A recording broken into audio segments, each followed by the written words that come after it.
Laura, put some clothes on. We've got visitors. I've been slimed. Seriously. Those two sentences do not go together. They should not go together.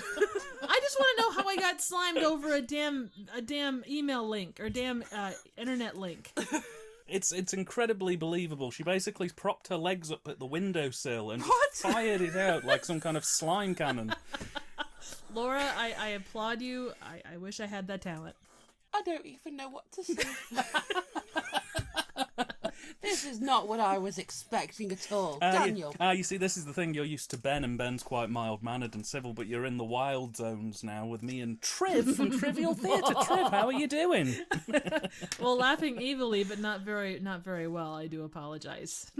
Oh, crap, man. Well, I hope you feel better soon. Did you have a nice Christmas? It went okay. Yeah, I can't complain. So Yeah, cracking stuff. We had a nice time too over here. You know, did you get everything that you could possibly want on your Christmas list this year? Or I got one thing, but the rest didn't come through. They said it was too eclectic for them to get for me. So you aim for a certain level of bad movies, and people go, we'll indulge one bad movie, but anything more than that, and you're out of line. You know, I see you don't really have that problem, do you, Dan? Because nobody ever looks at what you're actually having. You just buy it and then they wrap it up. Pretty much. And if it's not that, that's assuming that they'll humour me. Because most people, when I go and say, oh, I want, I don't know, Urban Massacre or American Ninja 6, will just go, no. And then I'm just like, fuck it, well, you buy me what you want me to buy, what you want me to have then. I'll deal with that. Or give me a gift card. Like, a gift card is, like, ideal. Yeah. Everybody likes a gift card. Yes. You know, give something from Amazon. That'll be Yes. nice. Like, everybody says that you shouldn't give gift cards because it's very impersonal. I say, you know what? Give me the damn gift card so I can get what I want. You're giving me the opportunity to buy something that I want. So that's perfect. The only thing I tend to find, though, is with gift cards and stuff, is people buy them for places I literally never go. Yeah. You know, like if it was somewhere I actually went, like, it's so random. So I like my family are the kind of people where they get you one for like B&Q, which is like a hardware store type place, and I'm just like, Well, you know, I mean, okay, if I want to do the skirting board or something, I guess. who doesn't want a $40 hammer? Yeah, totally. What a deal. Let me buy a new saw. In your apartment that you can't make any changes to. Totally. It's great. Absolutely, it's fantastic. Can't even paint the walls. Well, I'm glad to hear that you had a nice time of things, and obviously we're recording this on the 27th of December, but this probably won't go out till summer, so it's technically Christmas in summer. Yay! And Laura, how was your Christmas? Ooh, it's a bit up and down. Was a bit up and down. Up and down. You weren't feeling too well at one point, were you? I wasn't doing my best, but you know, it was fine. It was all right in the end. It was all right in the end. So it's okay. Yes, you got everything you could possibly want, and you got to spend a couple of days with the greatest gift of all, me. Oh, wow. Big head. In fairness, though, is it does make me laugh, actually. Like, I am the kind of person where I get overly emotional over really, really small, daft presents. So, like, for example, one thing I absolutely love is the Moomins. Aww. And Dan got me a Moomin calendar, so I was really, really excited about that. So I just about managed to keep myself together on that one.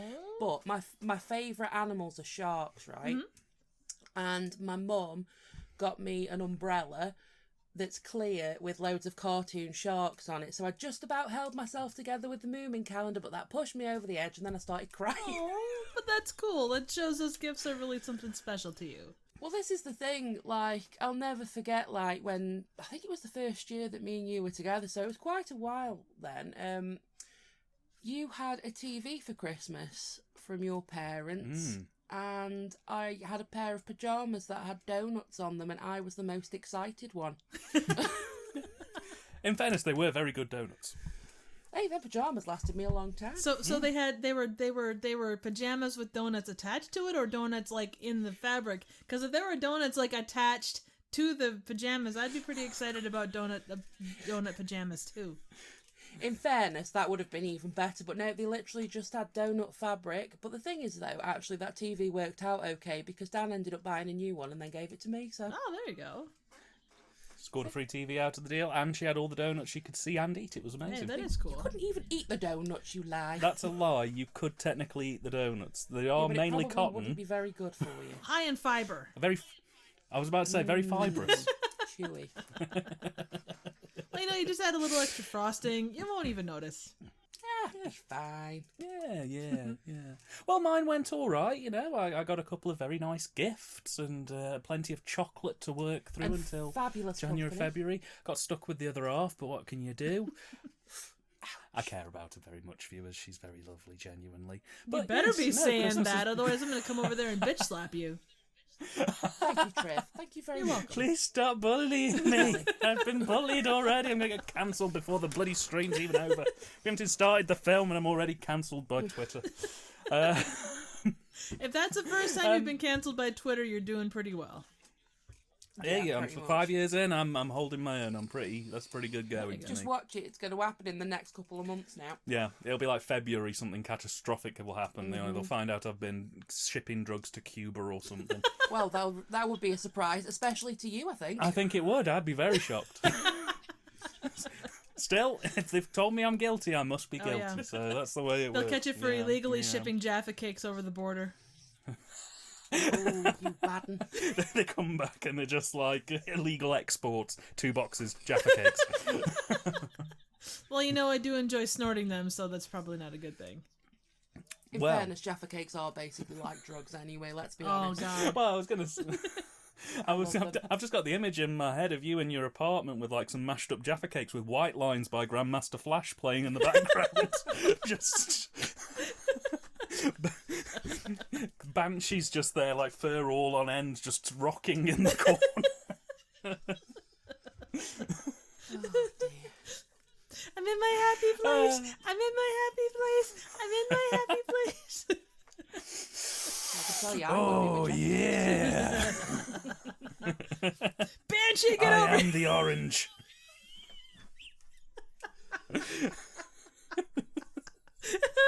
Banshee, get over here. I'm going to do a line off you. Bass. Do a line and then hack up a hairball. Hey, you won't be careful with those English confectionaries; they'll get you. Oh, yeah. Doesn't take much. You start off light on love hearts, and before you know it, you're freebasing Jaffa cakes, and you don't know who you are anymore. I rarely do anyway, but Well, enough of this silliness, ladies, because we got a film to watch today. Do we? and Is that why we're here? Apparently. I mean, I was genuinely just quite enjoying the preamble that we did before we hit record, where we were talking about cats and art supplies. But let's be honest, It's a weird combination. Yeah, it works. Yeah. Somehow. I can't believe, Triv, you owned up to painting your cat. That's just like literally painting your cat, just rolling it on there, and did you really have to go for that shade of green? Yes, I did, because, I got sick of seeing him all in black. I needed to make him less goth. Yeah. Well, sometimes you have to change with the seasons. It's the way it works. Oh, yeah. If you can change a Christmas tree, why can't you change a cat? Exactly. I mean, if we can catch ours, we'll probably give it a go. But Now, it's like, no! airbrush or traditional brush is the big question. Airbrush seems, I would say that would give better coverage. I think you're right. Yeah. Be like, okay, hang on for 5 seconds as compared to a minute 50 or something like that. I was going to say, I'm quite remedial when it comes to arts and crafts. So when you said airbrush, I was just imagining those pens that you put the lid on, What, and like you blow pens? Yeah, and you blow into them, and it blows like. Just imagine you sat there I with your used to cat, love just like. them. They were ace. They work great unless, but again, coverage might be an issue with the blow pen. Yeah, just a little bit. We need more research. Laura, to the lab.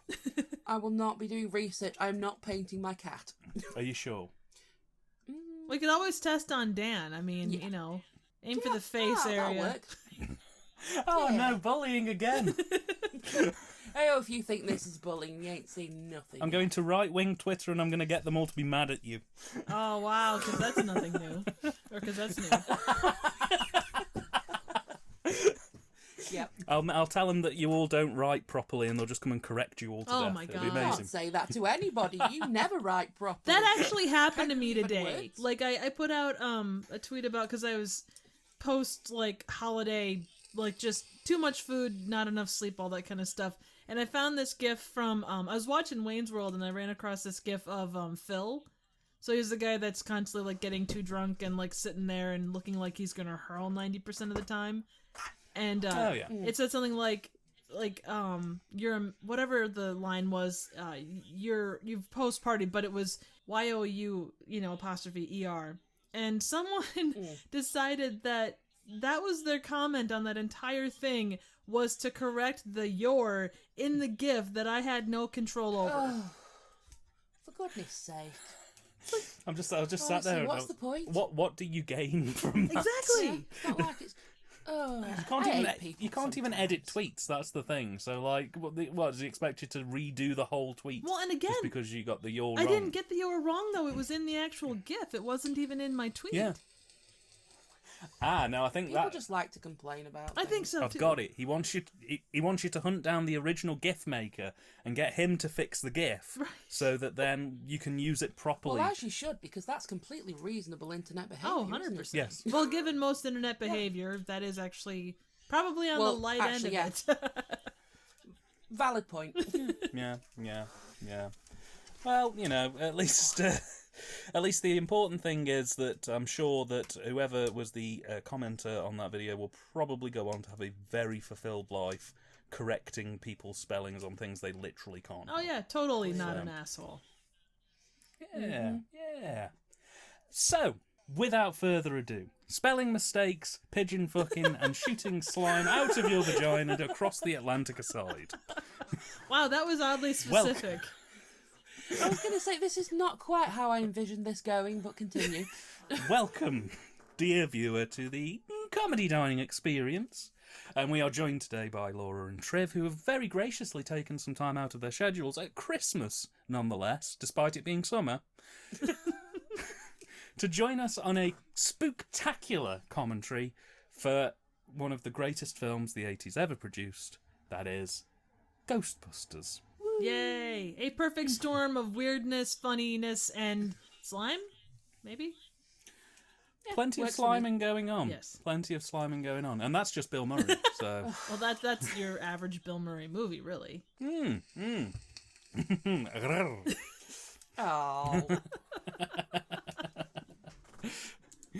So, we've worked ourselves up into a lather here and we need to cool Speak down. for yourself. Well, Well, I don't know about you, but Dan Aykroyd in the 80s could slime me any day of the week. I know that feeling. Talk about the one who got away and ended up selling cheap vodka on QVC. Oh, amen to that. Oh. Nothing like some Crystal Skull. That whole. If you ever watched that his video for the Crystal Skull vodka, it is so out there and crazy. It's awesome. Oh, it's amazing. I haven't seen that. He basically got into selling vodka that's in like a skull-shaped decanter. Yeah. But he did an interview I saw a while ago where he was basically like, he did this interview and about halfway through the interview, he very clearly just went, I'm not doing any more interview unless you let me sell the vodka. And then basically they had to stop what they were doing, like completely break the casual flow, whilst he then went and pitched this vodka for about 10 minutes, and then they got back to friendly pally talking. I'm not sure if it's the same thing I saw, but it got to the point where he's like, our vodka is run through rocks that have been, were found in the high Alps of, wherever, and they're known for their spiritual, like vibrance and all that stuff, and we only use the most crystal clear artesian water, and just like the amount of Oh my word. yeah, the amount of like gushiness that he's putting into all of his words just makes you go, oh good lord, like the flowery language is just overwhelming. To be honest, all I need to know, is it going to get me shit-faced? Good choice. Good question. You know what? I don't If think he does this that- actually will, because it is, run through, Himalayan rocks and stuff. It's probably just water, honestly. Then I am not interested. No sale, Mr. Aykroyd. No back, sale. back in your Ecto 1. Get in the bin. Be gone from this place. Bring forth Chevy Chase. Exactly. Bring back Harold Ramis, damn it. God damn it. Yes, the one that got away, unfortunately. R.I.P. So, speaking of ghosts, Ghostbusters. Third intro in. Yep. We enjoy each other's company way too much, dear viewer, unfortunately. It just gets away from us. We forget that we have to do a film during this time. Anybody ready for tangent number 17? I mean, it's really bad. You've got two people with ADHD on this call at least, so it's just And I'm just tangents ahoy. Oh man, I'm just a tangenty person. Like point A to B takes me about honestly. 5 hours. Seriously, I am exactly the same. Like, it's one of them where if I start on one thing, I forget what I was talking about, but 2 hours down the line, I've gone through about 30 subjects, and then I'll go back to what I was talking about. Hey, at least you find your way I just back to can't. the initial subject. That takes talent in itself. Honestly, I don't always get it, but sometimes, just every now and again. I swear to God there have been conversations I've had with Laura where she'll be like, and that is why I feel the allegory of the caves is a false narrative designed to mislead people. Oh, and also, yes, I would like mustard on my ham sandwich, thank you. Yeah. In fairness, we're laughing, but it's true. No, that's awesome.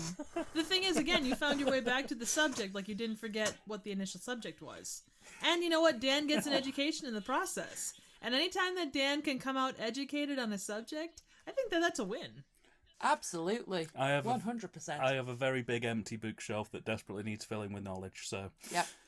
she's more than happy to help fill me in on the blanks. Aw. Anyway, we're tangenting again. Yes. That's not even a word, but we're doing it. Sorry, Miss Hey, you know Laura. what? We ain't afraid of no tangents or no ghosts. Nah. Yeah. Hey, and speaking of ghosts, Ghostbusters! Classic comedy film that everybody loves. Play the bloody film. Get on with it! No, what was the... Get on with it! Get on with it! Get on with it! Oh, no, this Let is us not- too silly. On second thoughts, let us not watch Ghostbusters, for it is a silly film. Knights of the Round Table. Da, da, da, da. Vehicle. Have you seen... I'm going to hit play and then we'll keep going. Right, we're on a black screen. We are on 0.01 seconds. The film is an hour and 45. We are using the Blu-ray version of this because we like quality over quantity. And we are going to hit play in 3, 2, 1. And we've got a nice logo with a beautiful lady holding a very shiny thing. Laura, that's what you look like in real life, doesn't it? Yes, okay, you've rumbled me. I am the Columbia Pictures lady. Ask me anything. So does the light shine out of your ass or out of your hand? It's actually a series of refracted mirrors. It shines out of my vagina. Next question. New York under construction? What? Who's ever heard of such a thing? Why is a cowboy in the library? Because he must. That's not... I'm more worried about that guy with the ugly sweater. It's not even Christmas. Oh, God, yes. Particularly hideous. Let's see, porn. 50 Shades of Grey. The history of the salamander. Porn. So much porn. Hey, I should visit the New York Library more often. Well, you know, Reading really is fun. well, see, the stacks double as a good place to find porn and to actually whip it out and enjoy the porn because, you know, no one ever goes down there. Is that why Captain O.J. Reemore died? Probably, yes. Just too much porn. I'm not sure how good of a librarian she is, though, because look at the state of those stacks. I know, it's so untidy. I was literally just thinking that then. Like, I just could not cope with that. Well, fun fact, if you go deep enough into this library, you actually cross over into the labyrinth. Ah, good to know. Yeah, David Bowie's Jareth is just there, willing to point you towards the periodicals. Oh, okay. Was. While he... And by periodicals, I mean his genitals. I was so. going to say. and to all the young folks out there, this is like the online card catalog of the day, only it didn't try and shoot shit at you. Mm-hmm. In many ways, I prefer the new system where things just do get shot at you. So, Yeah. Oh, where's that specific porn I was looking for? Oh God, the foot fetish section. Oh, dance break.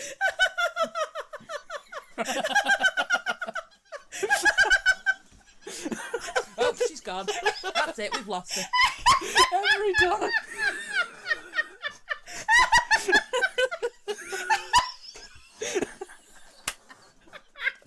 Every time. Fantastic. Oh shit. Yeah, let's not kill Trev. No, let's keep going. Sorry.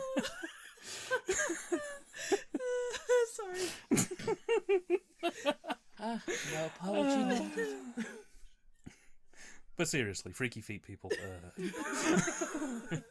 Yeah, but yeah.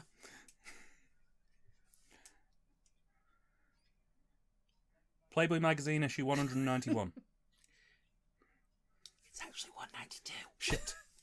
You know what it actually is? If you go by the front of the card, it's a cherub riding either a dildo or a pogo stick. We're not sure which. Curse those dildo cherubs. Well, look at the front of it. The bicycle cards look like a damn cherub riding a freaking pogo stick or a damn dildo. It's worse than a standard dildo. It's a damn dildo. Yes, exactly. Well, he's going to hell one way or another. So now I've got to take a closer look. Stop looking at the angels' fucking dildos. Well, what else am I supposed to look at? That's true. Bill Murray? Ew. Eh. I mean, you could look at the little frog in the background there. Where's Little Frog? Yeah. If they go back to the wide shot, it's a little green thing over his right shoulder. I think I just saw it. Yeah. I'm gone. Come on, Bill Murray, don't... Show it, frog. Froggy, froggy, froggy. I'm only See, here for there the he frog. is. Oh, I missed it. Shit. There he is. There he is. Hello. Oh, he's adorable. Well, that's all I came here for. Bye, guys. It's the little things. Now, here's the question. Are the electrical shocks attached to, like, his hands or his nuts? What are they attached to?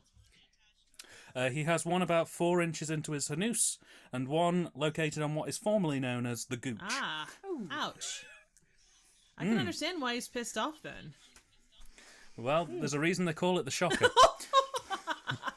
Dadumch. His pants are hanging a little funky, so that makes sense. Why have they got a nuclear bomb in the background? Well, you know, you gotta have... Why not? Yeah, exactly. See, if you're talking about that kind of research, it's important to have the proper equipment. And if you can make a nuclear bomb, like, go off and create lots of ghosts, all the better. Very much so. That would keep them working in business for quite a while, I would imagine. God, Dan Aykroyd back when he was actually funny. Very narrow window, but a very enjoyable one. Blues Brothers 2000. Oh God, we don't talk about forbidden films. Well, actually, that's all you talk about. Well, yeah, actually, that is my my raison d'etre, but still, there are some films that are too foul for human consumption or commentary. I don't think my eyes have been cursed by that Oh, one. Well, be have you glad. seen the original Blues Brothers? Yes. Did you enjoy the original Blues Brothers? To be honest, I truthfully can't remember. It's been a hot minute.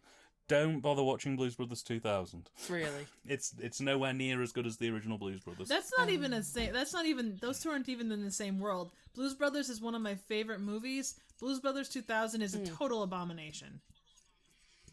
Oh, not good. Not really. Not good.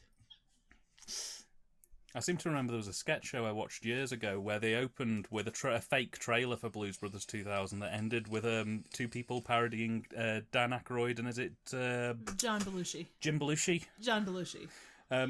Yeah, pissing on the grave of the original Blues Brothers Oh film. my God. Literally just like they both rock up at this graveyard in full costume, dancing, and just undo their zippers and just let it go all over the that's original a Blues big Brothers oof. grave. Oh, that's about proper. Oh, look, Harold Ramis is taking the heartbeat of a table. Of course. Totally normal behaviour. Oh God, I need to come up with a wood pun that isn't an erection joke. Come on, quickly think, don't think. Hey, that same guy with the ugly sweater was there. That guy loves his boobs. Sorry, that guy loves his porn. It's stylish porn, though. It's like the good kind. Oh, nice. Ooh, high-end porn. Very much so. Art Deco. Yeah, it's the Victorian type of porn. Ooh, nouveau porno. Yes, exactly. Drop my pen. Why do you even need a pen? I just like fiddling with it. Okay. Don't look at me weird. Okay, when you say pen, is it actually a pen or is it like your dick? It is an actual pen, just for clarity. It is definitely an actual writing pen Okay, good. and not a penis. Good. I bought it from penisland.com. What? I bought it from penisland.com. That's a weird thing to buy from a place called Pen Island. Are you sure it's Pen Island or is it Penis Land? You know what? Now that you mention it. Now that you mention it, that delivery guy was very friendly. He held me in ways no woman ever has. That'd Did probably he have- explain why there was dicks all over the packaging. The packaging was a bit soggy. Oh, you've got to make it weird, haven't you? I didn't say what the mysterious fluid was. It could have been delicious Could Pepsi. it be Pepsi? It could have been rain. Yeah. Yeah. Let's say it was rain. Porn. It could have been free porn, yogurt. Porn. Need to check that one out later. Wow. You've heard of cup stacking. This is a new trend. It's book stacking. Every literary fan in the room just starts crying uncontrollably. Not gonna lie, looking at this hurts. So many creased spines, so much damaged Oh, porn. don't even. Oh.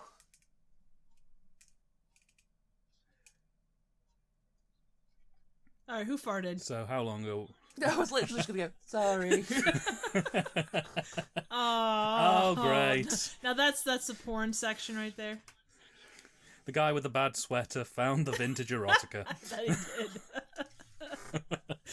That's not even talking about the cowboy. He's been in the library for so long, he hasn't done it in a while. He's backed up. Oh. Shot a hole through the wall like a shotgun blast. Hey, I should have really thought in advance, actually, with all the slime stuff, that you would be making these kind of jokes. Didn't really think. That's my own fault. Well, I'm just going to get it out of the way right away and just say Sticky Fun Time was had by all in this library, clearly. oh, they got a camera crew too. Oh. Librarians gone wild. They'll waive your fee. Oh, You know, what? back in the day, the Girls Gone Wild people were actually in my town. Like they came to our neck of the woods for like a couple of weeks, and filmed at places. It's like, dude, that's weird. You're in the middle of the freaking Midwest. What's wrong with you? Okay, that was great, girls, but this time can you take the sweater off? Don't just stand Great, there. only 4 layers left to go. Don't just stand there and talk about casseroles. Oh, that sounds really good to me, though. That does, actually. I'd quite I'd be like interested in that. that. Yeah, just a nice Then video. again, I think I'm not the target market. A nice video of a bunch of young ladies talking about casserole prep and the feeling of really comfy sweaters. Yeah, I like that. You see, I really actually... I would love to watch that. I'd watch that. That would be great. Yeah, I love other people's perspectives on recipes. That'd be it's good. very interesting. Yeah. You know, maybe they could take them to hot locations like, you know, the biggest ball of twine or... The Spam Museum. You know... Yeah, the Spam Museum, where dreams are made. And broken. Yes.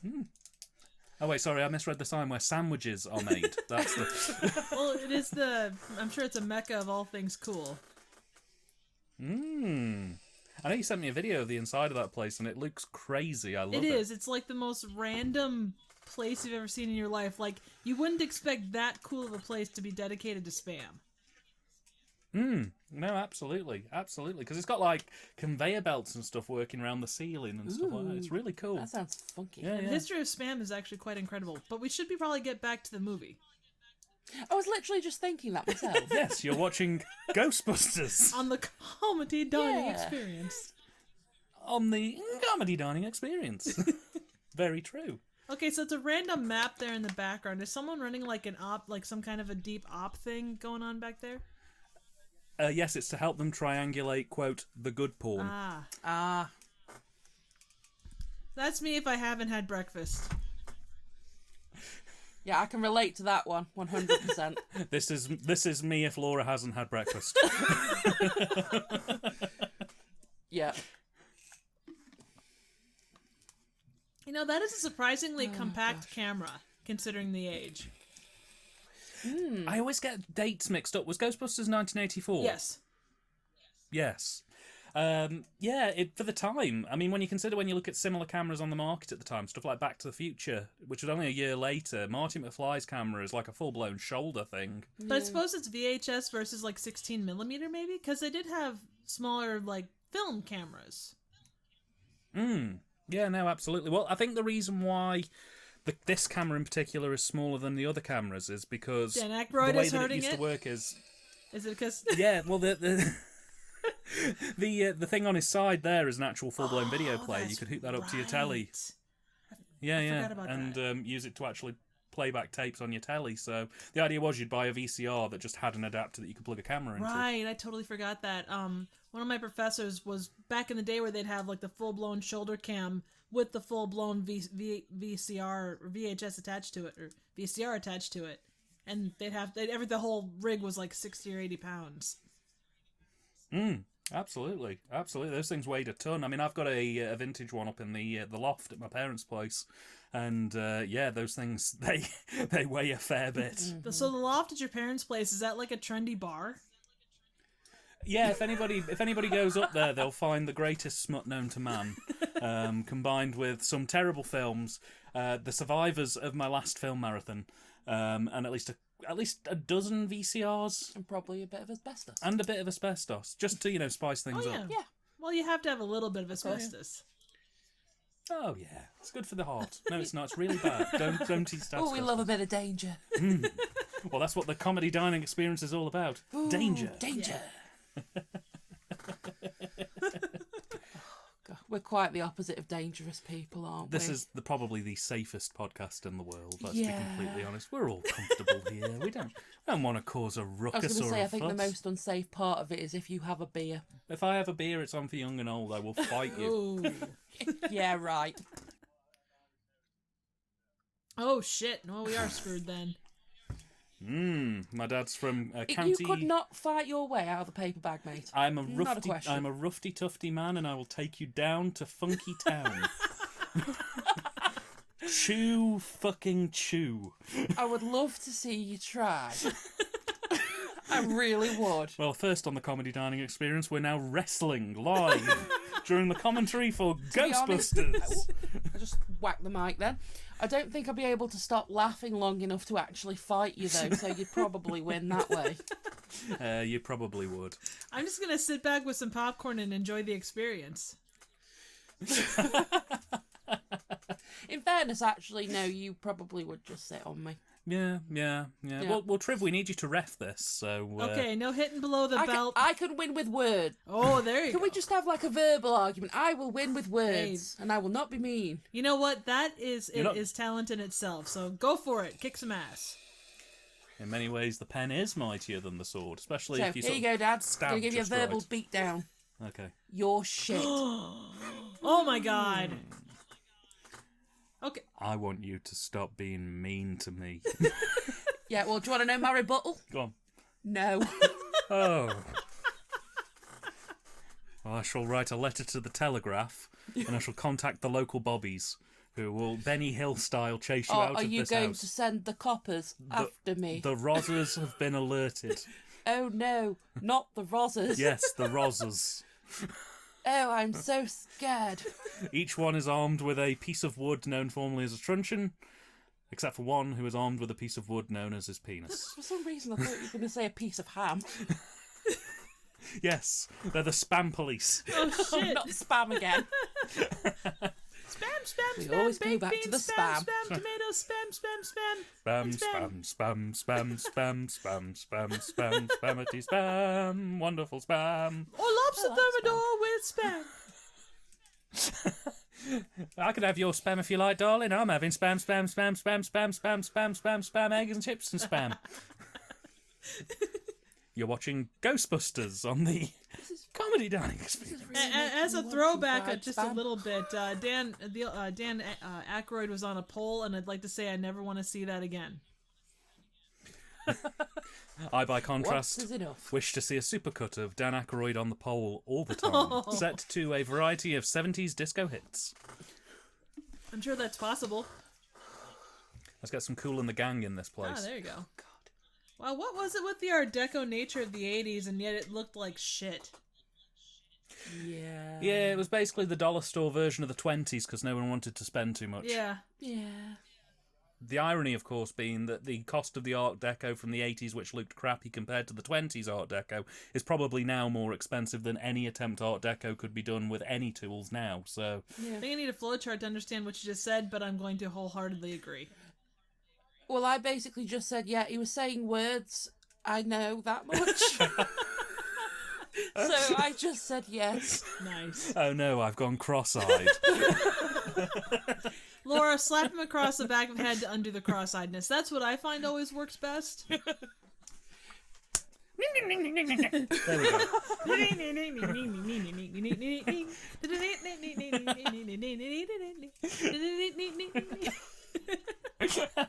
Though I'm not sure if that's... Is that more or less making sense than Rick Moranis? I was going to say, you know it's a good film if he's in it. He pops up in all the good films. He totally does. He's in Honey, I Shrunk the Kids, Honey, I Shrunk the Kids 2, Honey, I Shrunk the Kids 3, Honey, I Blew Up the Kids / Honey, I Shrunk the Kids 4, Honey, I Ate the Kids. Honey, I Ate the Kids, a.k.a. Hannibal.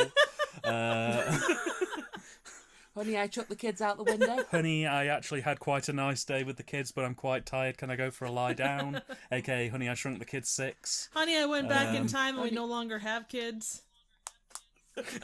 Honey, I Got the Snip. A.k.a. Honey, I Shrunk the Kids 7. Honey, where the hell did all these kids come from? I don't remember them being here this morning. A.k.a. Village of the Damned. Honey, I knew there was a lot of them films, but that's more than I remember. and who could forget the classic Honey, I Fucked the Kids? Oh, no! Damn! A.k.a. Nonce-geddon 7. Can we not have, like, any conversation that doesn't end up noncy? No. Like, ever? No, sorry. Well, you know, the biggest thing is so that it doesn't turn into a nonce-barrister conversation. Yes, we need to avoid nonce-barristers at all points. They will see you in court on the day and then abuse you, and it's horrible, and we don't need that kind of smut. And sometimes they end up in a pool. Our courts. Yes, they do. Dead in a pool. Yep, somehow. And it was crazy ravers who bumped them all off. Which, speaking of which, I actually have the lovely rave glasses that you very kindly gifted to me on my desk right now. I'm going to wear them for a little while. Rock on. But then you can't see the screen. Let's have a look. I can just about see the screen. Oh, hey, you know what? This is what my dorm room looked like when I walked through the door. Oh, God, it's a frat boy. Kill him. I wish he had batteries. I want to see. I might go and try and find some. I do need to go and get another beer. I will go and grab another beer. Trev, Laura, fill the silence. I'm out of here. Goodbye forever. I'm rubbish. I just sit there and go like, that's okay. Global warming. How about that? Well, we could talk about this incredible, you know, the amount of money that they had to put into this gigantic firehouse and the fact that they had to go find this old school car when they could have probably found stuff that actually worked, you know, but... Yeah. I mean, would it have been as good, though? True. We'll never know. We will never know, but people do like to try and overcomplicate things a lot. That's true. You know what they should have done? Janine is so sassy. They should have milked that sass, and they could have, like, made money hand over fist. Forget about the Ghostbuster thing. Yeah. Oh, totally. Absolutely. Oh, it's been quite a while since I've actually watched this, you know. Oh, it's such a good movie. Like, it's just... well... Yeah. I mean, hello. Hello. See, that was amazing, the face that she kept, considering he was down on her. I mean... Yeah. The ability to hold that face makes my estimation for her go up like nobody's business.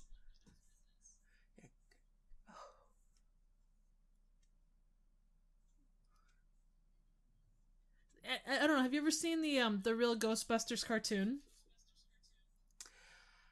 Do you know what? Yes, I have. But again, it's one of them where I've watched a lot of things and people ask me a lot, but it's always been like years. Oh no, that's all right. I was just thinking, like, I remember watching. I think I watched the cartoon before I watched the actual movie. So, like, to see Harold Ramis's character, like, with the gigantic blonde hair and like the kind of weird dude bro look.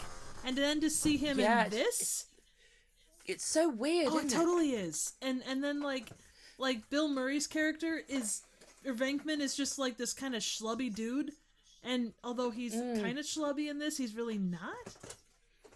No, comparatively not at all. It's such a strange comparison. Yeah, definitely. What are you doing over there now? Batteries. Oh. Oh, dear.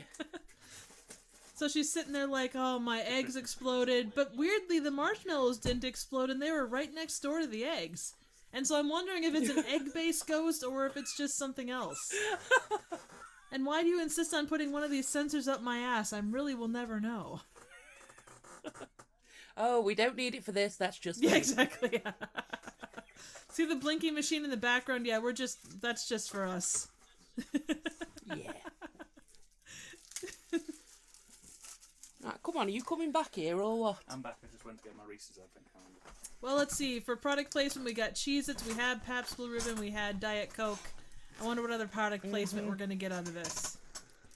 Strategically place Cheez-Its, because, you know, that is what you definitely want from a movie like this. Of course. I'm sorry, I just got back in and heard strategically placed Cheez-Its. Trevor, you unveiling your fetish to the audience again. How did you know? So it's the Cheez-Its and the fucking pigeons. Yeah, it's the two. That's how she gets the pigeons to come near her. So Cheez-Its attract the pigeons. Yes. Sometimes. Right, okay. At which I've got point it. she strikes She's like a jackal. genius. Is she? When in doubt.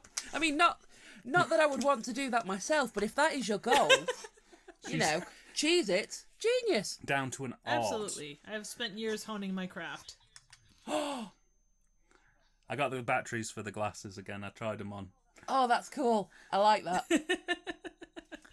Oh, that's funky. They're great, aren't they? Yeah. I love them. I want to go. You want to go? Yes. You can't wear these glasses. The audience are going to... Right, so if you can imagine like a neon blue, pink type sort of cool rave glasses. They look very cool. She's doing a little boogie. Well, I would hope so. Oh, yeah. Dance break. Having a little dance break. Gotta always have a dance break. You're watching the Ghostbusters comedy dining experience, and we are here again talking funky rave glasses. Oh, them lights. While pretty. Bill Murray tries to spray his essence all over Sigourney Weaver's apartment. Oh shit, this is how Aliens started. Yeah, basically. This is how you get zombies right here. Is this how Zombieland ended up the way You it know is? what? That would make actually a ton of sense. And I will say, like, Bill Murray, when he cameos and stuff, it is...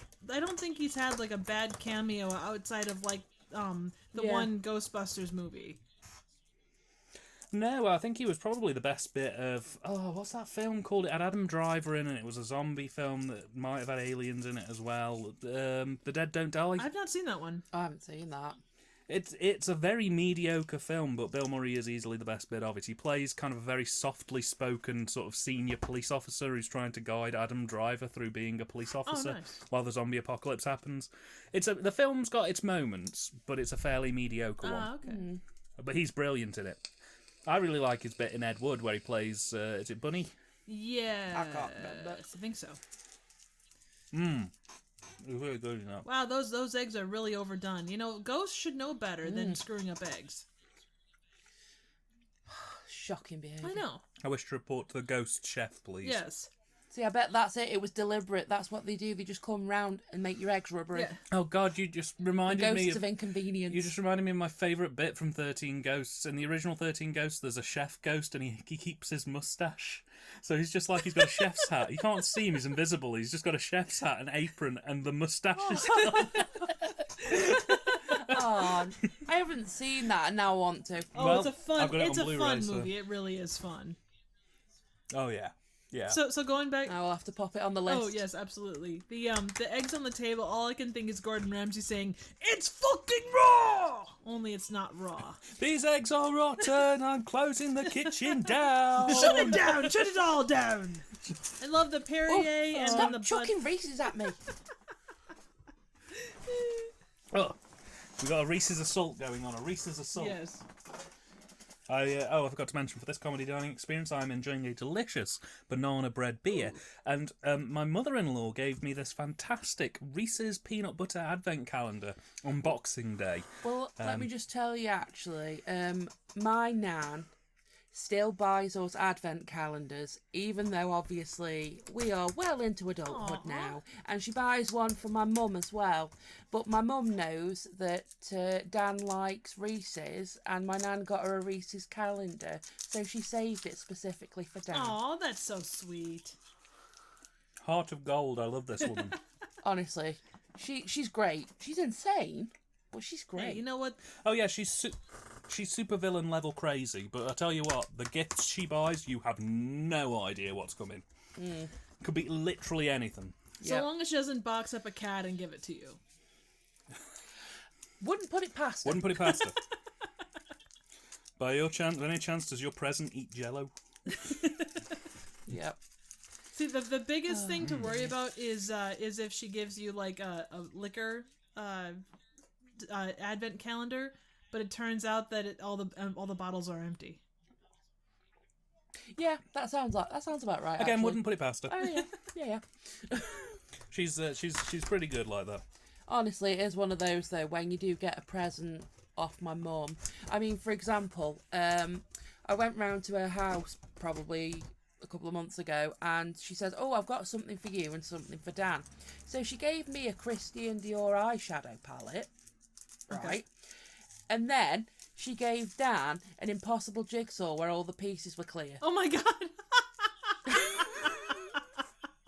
And I was very confused. And I was like, okay. And the best part was she wrapped it up for some reason. So I didn't know what it was until I gave it to him. So, yeah. But I said to him, I was like, well, you've got to do it and I'll give him his due. He did. I solved it. Took a picture and everything. Nice. Yep. My favourite gift, actually, I'll send you a picture of it. Just down there, there's like a little green spaceship. I know what it is, but I don't know if I can get to it. It's literally just under that shelf there, if you feel your hand across it. Next shelf up, sorry. Okay, you know what? I wanted not to see Dan Aykroyd on a pole again. I just had to see Dan Aykroyd on a pole again. I'm sorry for your loss. You know what? I was rather upset myself. Oh, that's dusty. That's well dusty now. It is well dusty now. So, let me just send this to you. I'll send it you on Twitter. Cool. She sent me this one year, and this was a full-blown Christmas present. She gets you the most random bits of tat. That's all I can say. I love it. I love it to pieces. Oh, it's fantastic. I've got Oh, back that now, is sorry. Thank cool. you for that. I have no idea what it is. It is. It's sort of spongy, Yeah. but it's not really like a sponge. Is it like a Weird. top, or is it just like a spinning thing? No, it's squishy. It's really squidgy. Weird. So it's like a frisbee. But it doesn't... Yeah, but it doesn't absorb water. Oh, funky. I think it might. You know what? Think about it. It could be a frisbee. Like a weird frisbee. It kind of looks like a frisbee. But A weird squishy frisbee. Like a she'll Nerf. normally get me about... Like a Nerf frisbee. Yeah. Kind of. It's got like that squidgy quality to it. It's got no hard bits on it at all. Completely squidgy. It's really strange, but like I say, she'll buy about 3 or 4 gifts that are like that, and then usually she'll include some kind of bottle of booze, which is always a nice thing. So I can at least have a big sip of whiskey whilst Pondering. toying over the various tats she's given me, which I very much love. You know what would make yeah. him better? Like, the only thing that would add to him and make him better would be googly eyes. Yes. If they, or when Yep. you shake them, if it made like a cow mooing noise. Oh. You're like, "Mrrr." Yeah, of course. Exactly what I was thinking. Good, I'm glad we're on the same Oh wavelength. my god, we're throwing things. Besties. Okay, so these You're watching Ghostbusters on the comedy dining experience. probably the closest non Ghostbusters stuff that we've talked about is this little squishy guy. Yes. Yeah, pretty much. We've basically just been massive perverts, chocolate fiends, and squidgy Yeah, guy Speak for conversation. yourself. I'm alright, thank you. You don't want one. No. Are you sure? No nuts. Now here's the question: why are they wearing elbow pads? I don't understand. Gotta protect them elbows. It's because sometimes you got to do everything to bust that ghost. But wouldn't you be wearing Hey, knee listen. pads then? Or cups? Oh dear. Plus, in this modern day and time, isn't that sacrilege to burn toilet paper like that? It is. It had a street market value of $5 million. That was also hilarious. How she's sitting there trying to put out the fire with the squirt gun. That was awesome. Absolutely. Back in the days when you could smoke in New York and it was a perfectly reasonable thing to do. I've got to be honest. I'm glad people can't smoke inside. Hey, look, it's me. Now the question is, did they glue the cigarette to his lip, or was it just literally hanging there? As an ex-smoker, I can guarantee you could definitely do that. Really? Nice. Yep. I'm proud of you. Somebody's proud. Finally. Wah! You can replace that feeling of shame with something different. Yay! Positive emotion. Okay, let's not get ahead of It ourselves. burns. Rein it in. I can't handle it. Sorry. I think I'm allergic.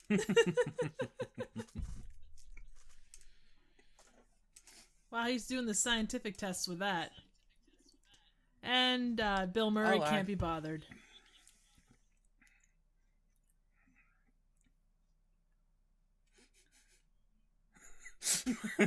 Listen, you bastard. Yeah, I found your ghost. He's over here. You want to come get him, or should I just kick him in the nards? Yeah. So he's looking at Slimer the way I look at chocolate. Hey, I saw this in a movie once. Yeah, this movie? No. I think they might have it in the New York Library. Ah. Wow, they got intimate. I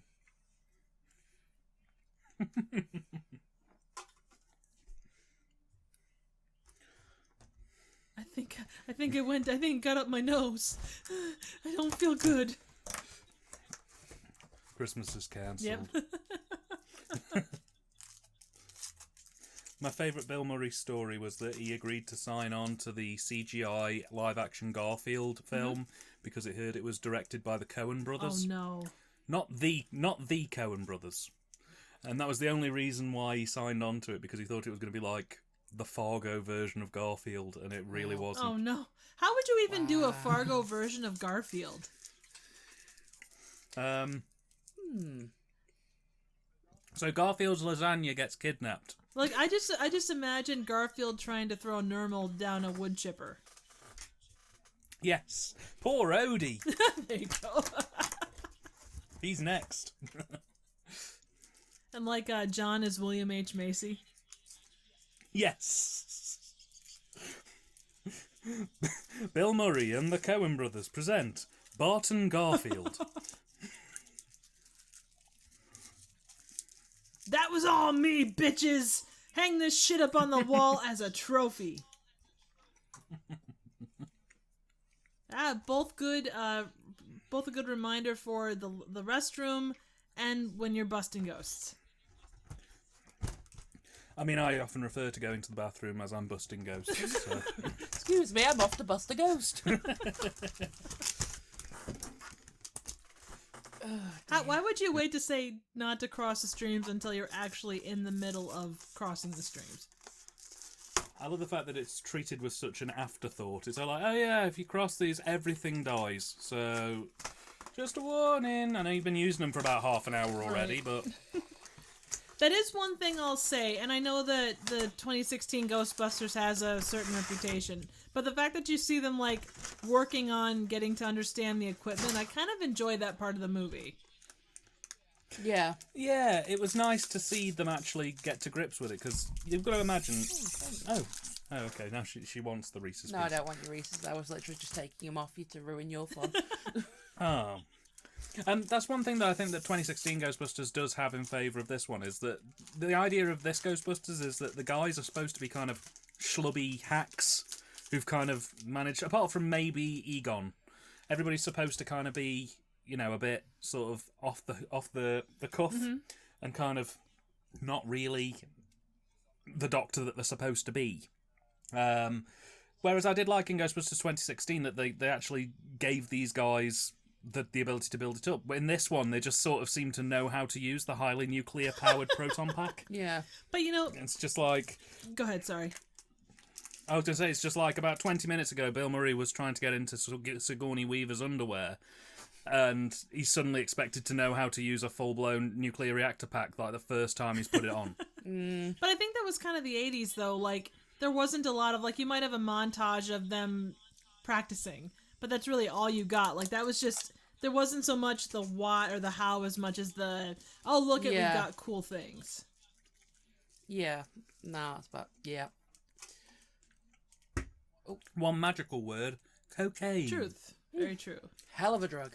Well, you look at the way that the Bluesmobile was able to fly around, essentially. Like, they didn't really give a lot of thought as to what was it. It was just, hey, wouldn't this be a cool visual? Oh, yeah, absolutely. Absolutely. It was very much an era of, is it cool, okay, do it. Exactly. Like you say, cocaine. Yeah.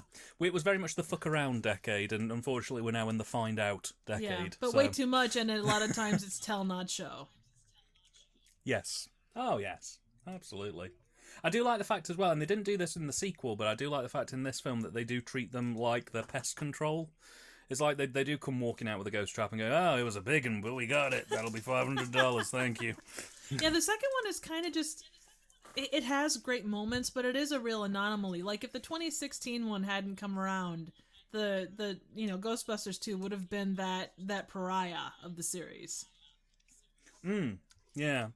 I mean, I honestly, I don't understand why 2016 got such a slamming that it did. Yeah. I mean... I don't think it's as good as the original one, but... Oh, you drink, so yeah. I don't think it's as good as the original one, but having watched it, I don't think it's awful. I don't think it's as offensive as people make it out to be. I mean, there was like literally the day it was announced, half of the internet just went, oh no, WOMs! And then it was never seen again, you know. Well, and it did run across the case of it was too much, like the improv didn't work in a lot of cases. But... Yeah. I wasn't a big fan of Chris Helmsworth's like character. Like, he was too stupid. There wasn't enough. Yeah. There wasn't enough to. I agree on that. Yeah, exactly. And the villain was,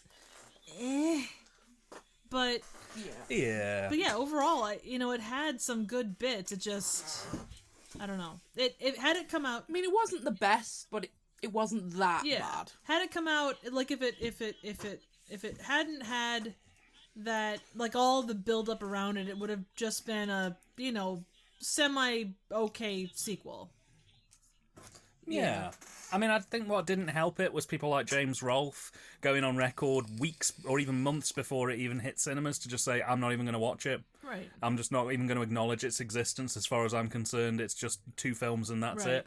Because from where he was coming from, I understood that to mean that he knew it wasn't going to be an enjoyable film for him, so he chose not to watch it. But the message that went out was basically, I'm not watching it, and I don't think you should either. Exactly, exactly. And that is 100% what it came down to. One of my favorite bits of that movie was where they had like all the YouTube comments, and those were actually comments that they got in reply to the actual movie, like before it came out. Yeah. Lovely. I mean, I think my favourite scene in that film, or the one that sticks in my mind the most, is the one where they're at the rock festival and the giant demon flies out and lands on Thingy's head. Yeah. And she's just like, should I move? Should I not move? Come out here. Honestly, that did make me laugh, actually. Yeah. No, that is really good. I haven't seen Afterlife yet, though. I haven't either. What? Ghostbusters Afterlife, the new one. I haven't seen it, and the only reason I haven't is because I heard that apparently they reshot large chunks of the film because apparently it wasn't, quote, nostalgic enough. Yeah, I've heard it goes overboard on the nostalgia pretty hardcore. Yeah, I just kind of sat there and went, if they're going to try and cram in, like, references to stuff that was just a blink and you'll miss it scene in this one, I'm not sure if that's going to be my cup of tea. I mean, I like a little bit of nostalgia sprinkled on, a bit like Parmesan on a nice pizza, but To be honest, they do go overboard with it a lot of the time. They do very much. Yeah. Well, they were talking about one scene in particular, and I hardly think it's a spoiler. There's a scene in this version where Bill Murray gives Harold Ramis like a crunch bar, and it's just kind of an offhanded moment, and they make that be like this in-depth, like loving moment thing in I don't remember what it was in relation to in Afterlife, but it's just like, okay, it's you can't nostalgize every single thing.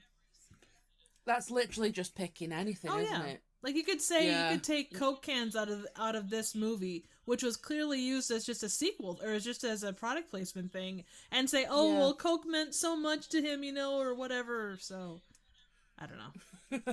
Yeah, it did. Yeah. That can of Coke was just like a can of Coke to me. It filled my soul for like 2 minutes. I miss that guy. In many ways, it contributed to my diabetes, and in many ways, I can never take that away from it.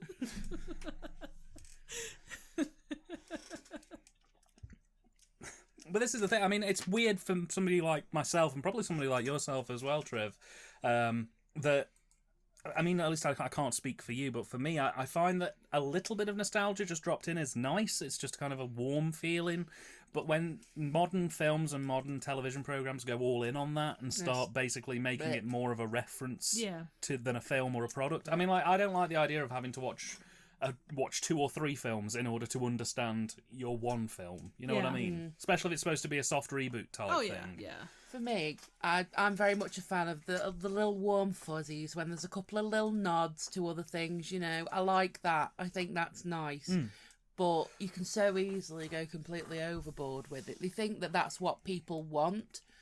And I'm just like, who? Exactly. Literally.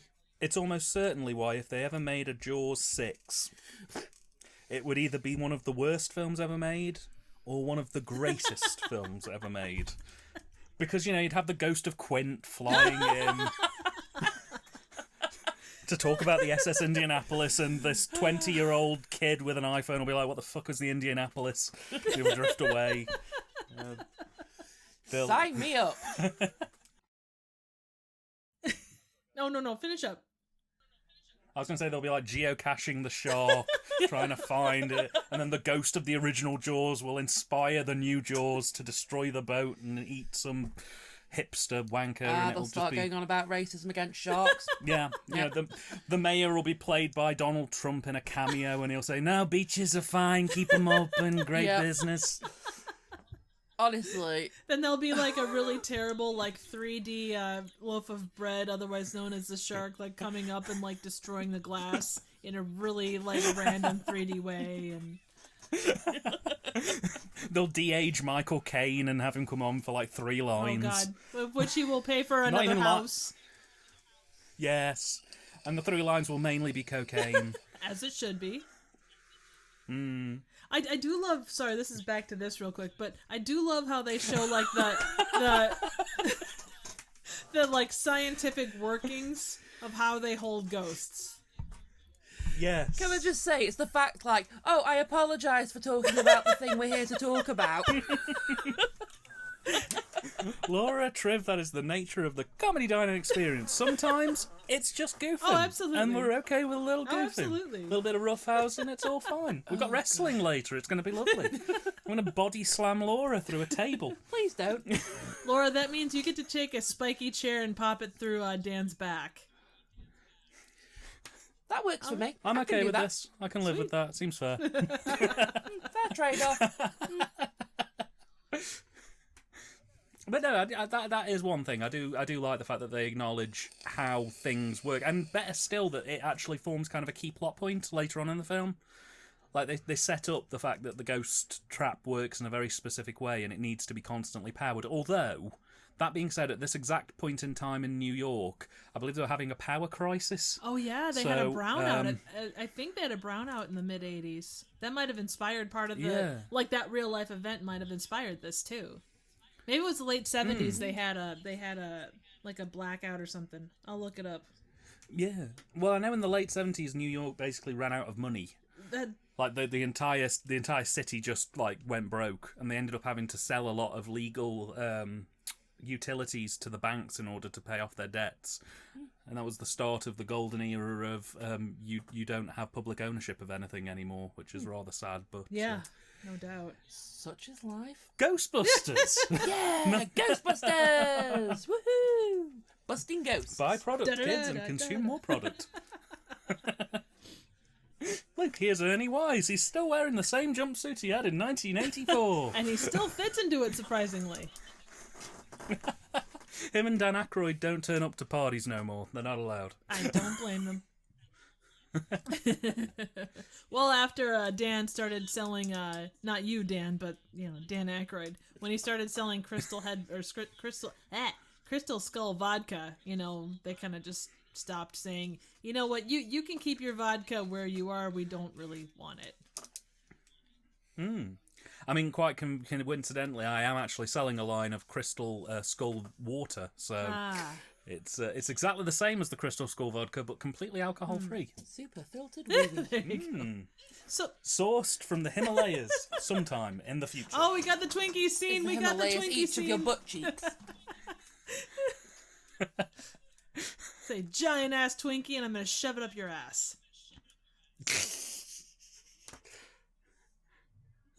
That's what she said. Cut and paste that. Every episode of my show is now going to open with that. And I love how they're smoking around, the extremely powerful unit that holds all the ghosts. Yes. I think the only thing missing from this set actually is a warning highly flammable sign. Well, they had the electricity or beware electrical or threat of electricity or whatever, so. Danger lasers. Yep, exactly. That'd be a good band name. Danger lasers. Hello, and we are Danger Lasers! Prepare to rock! This song's called Love Ship. No, no, no, no, no, no. I don't see any balls on that guy. I'm kind of sad. I'm very upset. Got it. I mean, if you're gonna have a proper, demon hound, I'm trying to think what these are called. Are they hell demons or hell dogs? Terror Kitty! dogs? Hellhounds, isn't it? Something like that. Hellhounds, usually. Yeah. And one called Zool, and the other is called. Well, Zool is the gatekeeper, the god person thing. Mm. Oh, I thought it was Gozer. Which one is which? Okay, Dana becomes Zool. There is no Dana, there is only Zool. So Gozer must be the sparkly, god beast thing. And Rick Moranis becomes Vince Clortho, the Keymaster. Are you the Keymaster? No. Closes the door. Oh, fuck you too! Are you the Keymaster? Yes, I am. Come in. Lower your pants. Slowly, seductively. Ba, ba, ba, ba, ba. I need you, I want you. Oh baby, oh baby. Oh baby, oh baby. Hey, nice Rocco's Modern Life throwback. Yeah. I love that was in a kid's show. Well, Rocco. Oh, I love Rocco's Modern Life. So good. So good. What is that thing that she talking into? I do not understand. Can't talk, lowering pants. Wearing pants underneath pants. Wow. That's forward thinking. Yeah, I suppose that's better than the people in the 80s that wore leotards and then wore thongs over top of it. Yeah. That was an interesting look, wasn't it? It was a very exotic time. But the thing I find interesting is that most fashion nowadays, it cycles round and it comes back again. So do you think that is ever going to come back? Yes, I'm hoping for the return of the Teddy Boys and the Rockers. I want to see people with slick back hair and leather jackets talking about going out and getting loaded. You know what we need is more mullets.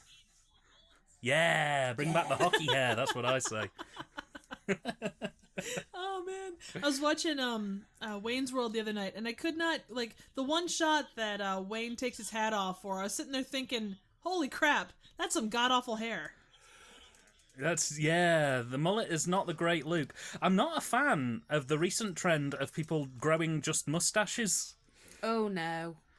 It's a very odd time to be alive. I mean, you do you, boo, but at the same time, Welcome to Walgreens. I will say, the way that they did the effects in the 80s when things moved around, like, there was always that one line where you could see, like, the line that, like, the rope that brought them into each room. Like, there was that distinctive line in the floor that led them in. Absolutely. Yeah. Absolutely. And that probably made no sense. I apologize. Okay. No, makes sense. It makes sense. There's a very nice thing about Blu-ray technology in that it reveals every imperfection, every trick shot or effect. And that's what I've said to Dan. Like, I don't understand his obsession with having Blu-rays of everything, because basically it uncovers all the stuff that the VHS stuff like blurs out. Yeah, but you do get a better overall picture of the technology, and I don't know. I guess that stuff never takes me out of anything. It just. I don't know. Yeah. I suppose it depends on the person. I suppose for me, I quite like things sort of viewed as intended. Do you know what I mean? Yeah, I mean, sometimes I just want to see a 4K restoration of things. Is that so hard to bugger ask off for? with... I mean, is there a better than an ant demon on a toilet? Yeah. If there is, I don't want to know. I'm serious. I will never forgive you for making me watch that. Ever. Dude, I Kitty! I remember watching that, like, you guys, is the comedy dining experience for that, and just, I felt so bad for you, Laura. Seriously, honestly, I had no idea what I was letting myself in for. If I had have had any inkling, I would have just been like, get stuff. You see, there's two ways watching things can go. You either There's two ways watching things can go. You either love it or you absolutely hate it. I happen to really like it. And I really don't understand why, especially considering you've watched it like 7 times this year. Well, I've explained it as well as I can. Triv, what camp are you? I like things. It's not something I need to watch, like, every single weekend, but... I thought she was alright as well. There is a time and place where I will watch it just because it makes you watch the really bad shit to make you appreciate the really good shit. See? And my go-to bad movie that I cannot stop watching, even though I hate it, is the 2017 Mummy. Yeah. Like, I will watch that occasionally just because, and I can't tell you why, because it is a god-awful movie. But it's like, it's background noise. In fairness, actually, I do that. I have noticed there's some things where you just watch and you think, wow, what a load of shit. But for some reason, like 6 months down the line, you'll go, I'll watch that again. Exactly. There's that thing about, like, I could watch anything. I'm watching this to make me feel better about myself because that is such shit. Yeah. Absolutely. Basically, if you set the bar low enough on quality, everything after that is great. Yeah, exactly. And one other thing, too, on the Blu-ray thing that I think, you even look at stuff made, say, 5 years ago. The CGI of that ages the same way that stuff from the 80s does, only it's much quicker because of the, like, I don't know, you look at, like, I don't know, say The Mummy, and The Mummy is a great movie, but, like, you look at that CGI and you're just like, ugh, but then you watch something from the 2015s and you get that same feel off of it. So you're always going to have a little bit of that, I suppose. Motion blurring is a must, though. Oh, yeah, absolutely. And can we all light a candle in prayer and solace for the films that unfortunately have been DNR'd out the ass? Oof, yeah. I mean, Predator looks buttery. I don't want Arnold Schwarzenegger looking lubed up. I don't see why not. Well... Don't lie, you love a buttery Arnie. I'm more of a buttery Stallone kind of guy. But still in a pinch, I know, you'd still have it. Oh, I'd take buttery Arnie any day. Beggars can't be choosers. Buttery Arnie in a pinch.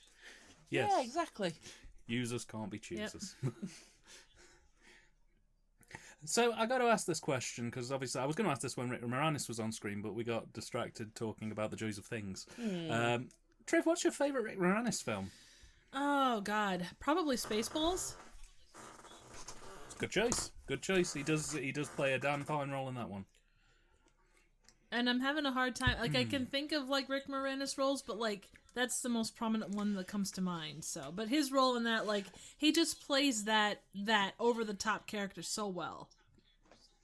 I think he does. I think he's got... It's nice because he kind of has that low-level neuroticism that's quite Woody Allen-esque. Exactly. But he kind of plays it more peppy. I think Woody Allen plays it more pessimistic. What can go wrong will go wrong, whereas he's kind of the hopeful schlub. Agreed. And he's not not just playing an outright nerd. Like okay, you look at Ghostbusters, you look at so many of his roles, even Honey, I Shrunk the Kids, and there is that he is typecast as a nerd. And he's not a nerd in Spaceballs, but there's more to the character. Absolutely. No, I agree. See, I remember, I can't even remember actually most of the film, but I remember being a kid and really, really enjoying the film Little Giants. Oh, that's a great one. Oh, yeah. Yeah, I think I would say that one is probably my favourite. Not because I can remember what happens in it, but I can remember how I felt watching it. That's as good as anything, I'd say. Yeah, that works. Honestly, that works. Because honestly, you get your hair off at me about things because I can't remember like a lot of things that happen and a lot of things that are said, but I remember how I felt at the time. And that's important too. You keep it all in your own special way. She keeps the season. Yes, she does. I quite like him in Little Shop of Horrors. Oh, excellent in Little Shop of Horrors. I mean, to be honest, I'm more there for Steve Martin. But... Oh, Steve Martin in that film is incredible. I'm Especially when Bill Murray turns up in the little cameo as well. Yeah. I'm more in it for Audrey too, myself. Yeah. Oh, yes. No, that works.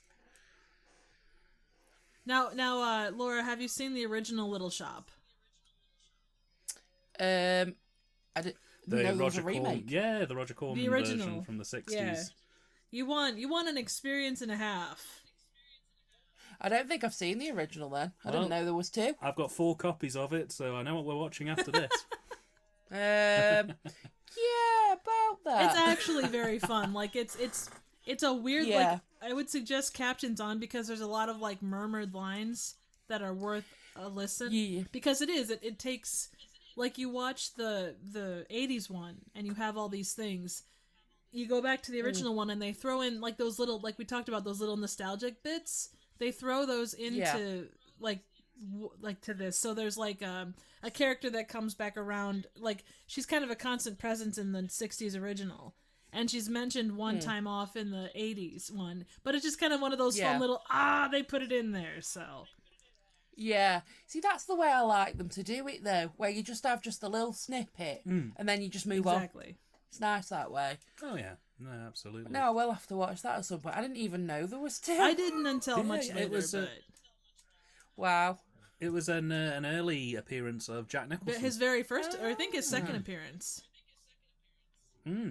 I'll definitely have to give that a watch at some And it was point. shot in, I think, the majority of it was shot in 48 hours. And then they went back over, like, the next couple weekends and got all kinds of exteriors and stuff. Yeah, Nice. Corman's very thorough with that kind of stuff. He doesn't mess around. Not even remotely. No. Can I just also say, much love to Annie Potts. Oh, yeah.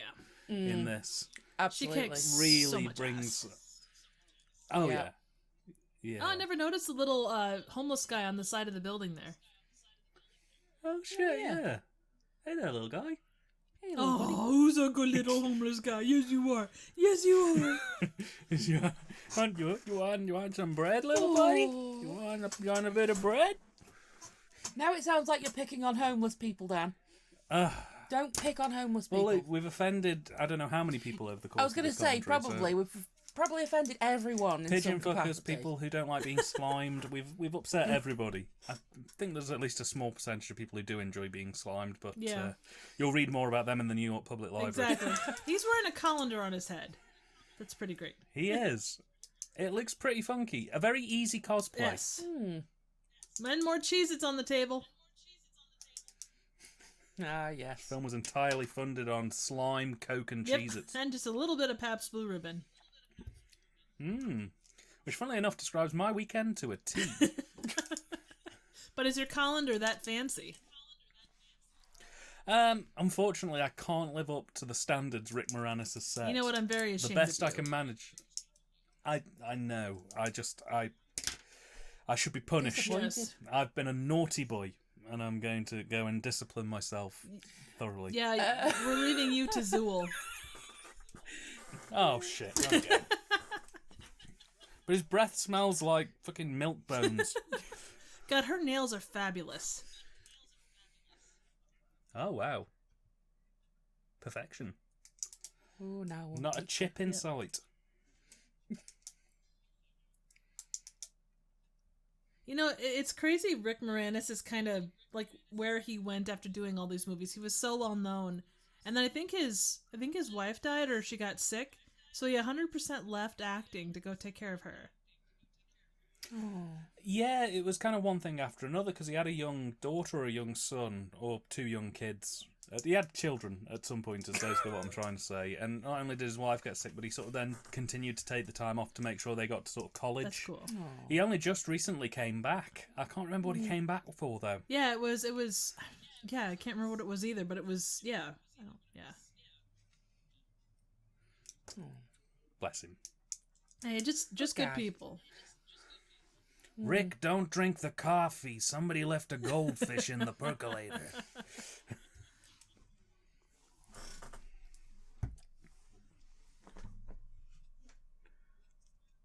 God, everybody's got good nails in this movie. They're on point. I really dig it. Can you dig it? I wouldn't leave Bill Murray alone in my bedroom. No, especially when you're breathing like that. Yeah, that's going to be a red flag for me. Yeah, generally. Meanwhile, in a slightly better movie... You know, Winston is so underappreciated in this.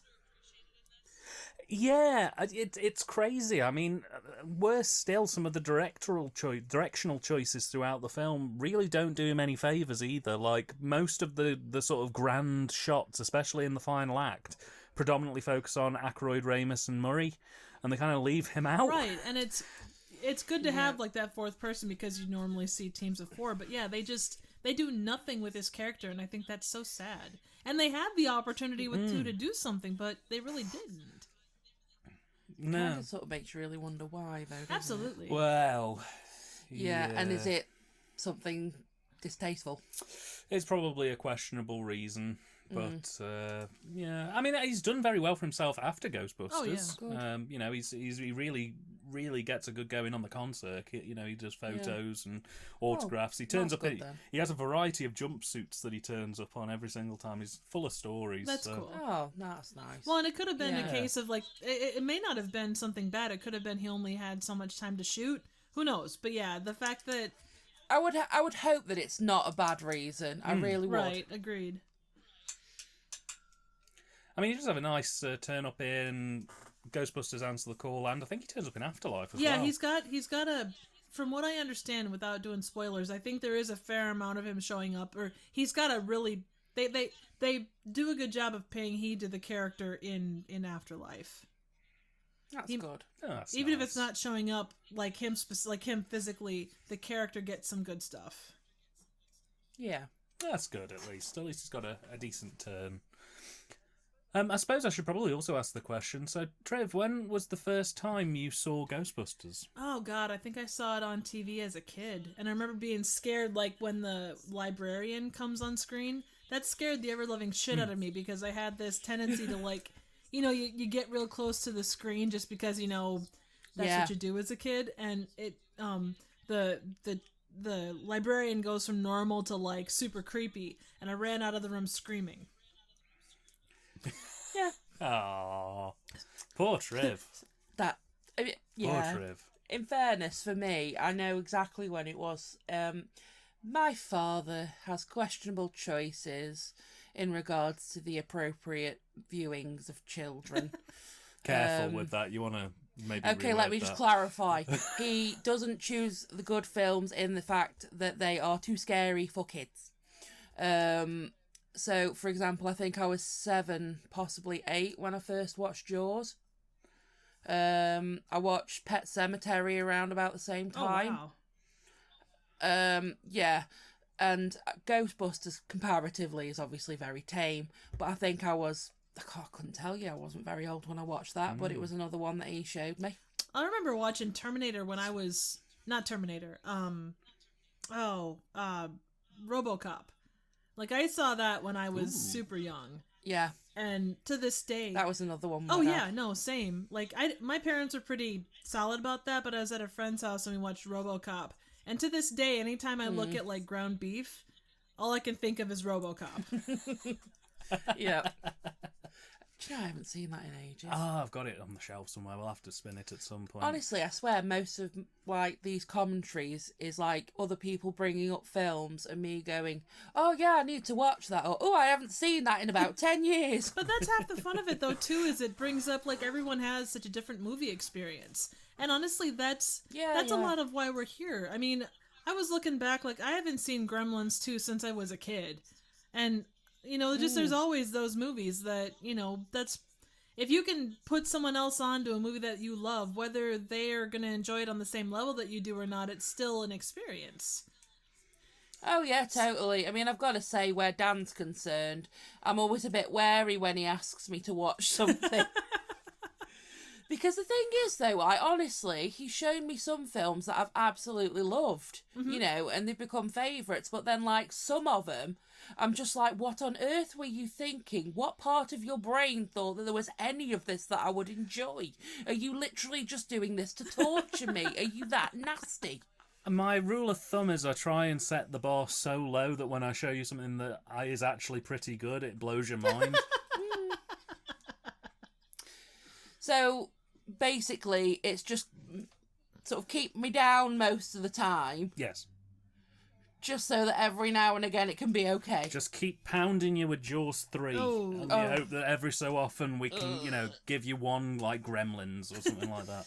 But that's the thing, too. Like, I've gone into so many movies with what I review on the channel, and you kind of go, okay, well, this movie has a terrible rating. And those have turned out to be some of my favorites. Like, there's one called Santa's Sleigh that I did as a collab last year. I never expected, because it stars Bill Goldberg, there's a couple other people in it, but it turned out to be this delightfully gruesome but funny movie that I absolutely love. And I would have never, even with what I review, I would have never taken the time to look at it unless someone else had brought it up to my attention.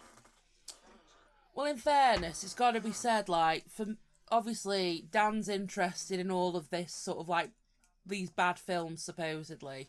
And I would have never have watched any of that stuff if it wasn't for him. You know, like, don't get me wrong, I'm not completely, like, mainstream or anything. No, that's all right. But, like, you know, there's so much that I've seen because of Dan where I'm like, you know what, that's actually pretty decent. Like Sarlo. Oh, God. Oh, my word. That guy's eyes, I'm sorry, it just makes me feel sick. I don't blame you. I mean, we've often spoken that our first date movie was Pink Flamingos. Yeah. And that's a great place to start. I love you guys' story is so incredibly cool from that perspective. I love it. Honestly, it just makes me laugh, though, because when I think about it, like, because obviously it didn't bother me, but then when I think of other people, I'm like, that was probably a great place to start, because if I couldn't put up with that, there was no point in me being here. Pretty much. Right. And it's now become a yearly watch tradition. That's awesome. That's amazing. I love it. Now, Dan, back to you. It's still just... sorry. Go ahead, finish what you were thinking. Oh, no, it's all right. I was just going to ask what your first watch of Ghostbusters was, since you asked us.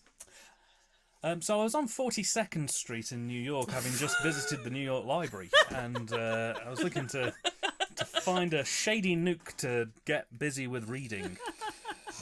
Quite literally. No, I found this in a car boot sale, which was a bit like a swap meet, sort of, in the UK. And it cost me £1, and it was a VHS release, and it was from a company called the Cinema Club, who were known for putting out like big budget films, but really craply. Nice. Like they'd just like the transfer would always be at a weird angle. They'd cut shit out randomly to make it fit on the tape, and they wouldn't like justify what they were doing. It was just a dumped on tape type of thing. But it was a double feature tape with Ghostbusters and Ghostbusters 2 on one tape. Oh, cool. Yeah. So I picked it up, having never really heard much about it, and then I got home and watched Ghostbusters 1 and 2 back to back. And I don't know what it says about Ghostbusters 2, but I've watched Ghostbusters the original now about 4 or 5 times over the last 10 or 15 years, but Ghostbusters 2 I think I watched once, and it was that first time I put it in the VCR, and I've never watched it again. It's not a bad movie. Obviously, it's the thing about Ghostbusters 1 is, and it's been said by a lot of folks, but it does have that perfect storm of moments. You know, had it come out a year before or a year later, or had anything different about it, it might not have been as good as what it turned out to be. And everything, the fact that it all works together is so crazy. But yeah, Ghostbusters 2, I think it's a case of they tried a little too hard to make it the original, and obviously it couldn't be the original.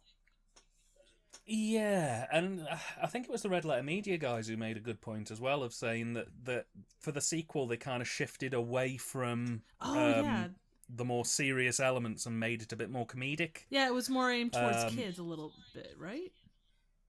Yeah, it was to sort of help the toy sales. That was a weird... Do you remember in the late 80s when, like, 18 certificate movies would get, like, kids' animated series and toy lines? I remember watching RoboCop. Yeah, I remember watching RoboCop as a cartoon as a kid. And you get things like Rambo, the cartoon series, and there'd be, like, a toy line for them. And, you know, the Toxic Avenger got a toy line. What? Why wouldn't the Toxic Avenger get a toy line? Well, he's the greatest hero born in New Jersey. So that's saying something. Well, there was even sets there the was bar real high. there was even some what was it? It was some like undercover like deep state spy organization that had a movie going back in the 80s, and I can't remember what it was called, but they all had like the really hardcore nicknames, obviously child friendly at the time, but like it was nuts. Even something like Gargoyles gets pretty dark for what we consider kids movies today. Yeah. Oh, somebody's been reading at the library. I was gonna say that's you guys' typical night out, right? I'm sure the amount of blown out walls you have must be terrible. Yeah. We spend a lot on bricks. We do. That's not a euphemism, is it? Not even remotely. What? Okay, just double checking. That's your typical love story nowadays. Super hot chick gets with a nerd. Yep. Tale as old as time. Boy meets girl. Girl finds out boy is slightly nerdy weirdo. Girl gets possessed by a spiritual demon. Boy gets possessed by spiritual demon. Rutting. Yep. Gatekeeper and Keymaster. It's a classic story. As old as Romeo and Juliet. Aww. How romantic. Yes. Trying to imagine if this film was made in the Midwest now, and I just... It'd be fun. I think it'd be great. I could just... Oh, so your name's Goza. That's going to be a problem for us, okay? Not gonna lie, I would love to see that. Oh, that'd be hilarious. That's a big Twinkie. Oh, You can do funny British accents, but I can throw it right back at you, man. hey, well, that's about as proper of a Midwest accent as you're gonna find. So, but you could go Fargo accent. You could go, Chicago accent. You could go proper Midwestern. Yeah, I'm not even gonna try. Not a chance. All you have to remember is, did I hit you? Oh, I'm sorry. It's a lot of I'm sorry. Saying goodbye for half an hour. Mentioning casserole. Sounds just like English, to be honest. Well, British even. Sorry to bother you, Bill. It's just a ghost got out and knocked all your cows over. Anyway, I'll go and sort it. I'm sorry about this. I'll see you in a bit. No, I'll see you in a bit. No, I'll see you in a bit. I'll see you. Can I offer you a beer in the meantime? Oh, that'd be kind of you, thank you. I couldn't cows possibly punted left and right. impose. Have I mentioned that great Aunt Gertrude? She had to clap for a little bit, but she's feeling better now. In the window behind them, Gozer is just surfing on a sea of cows being punted across the fields. Oh, God. No, it'd be cow tipping at that point. Made. Yes. Not a sign from God. No. Ah, nuts. What's he got to do with the afterlife? I think that God's been a bit too high and mighty lately. It's time we knocked him down a peg or two. What's so great about him? Oh, and I looked it up. So the Winston character is supposed to be kind of the audience perspective, kind of the audience proxy. Oh, right. So Didn't translate quite so well into the finished edit, but not quite. I'd be interested in seeing if there was a work print of this. Release the work print cut. Release the Hudson cut. Oh, there's going to be a lot of extra shit in that. Dead bodies everywhere, several questionable piles of garbage. You really don't want that cut. Oh yeah, and a mass hysteria, cats and Living dogs together. living together. Mass hysteria, cats and dogs living together.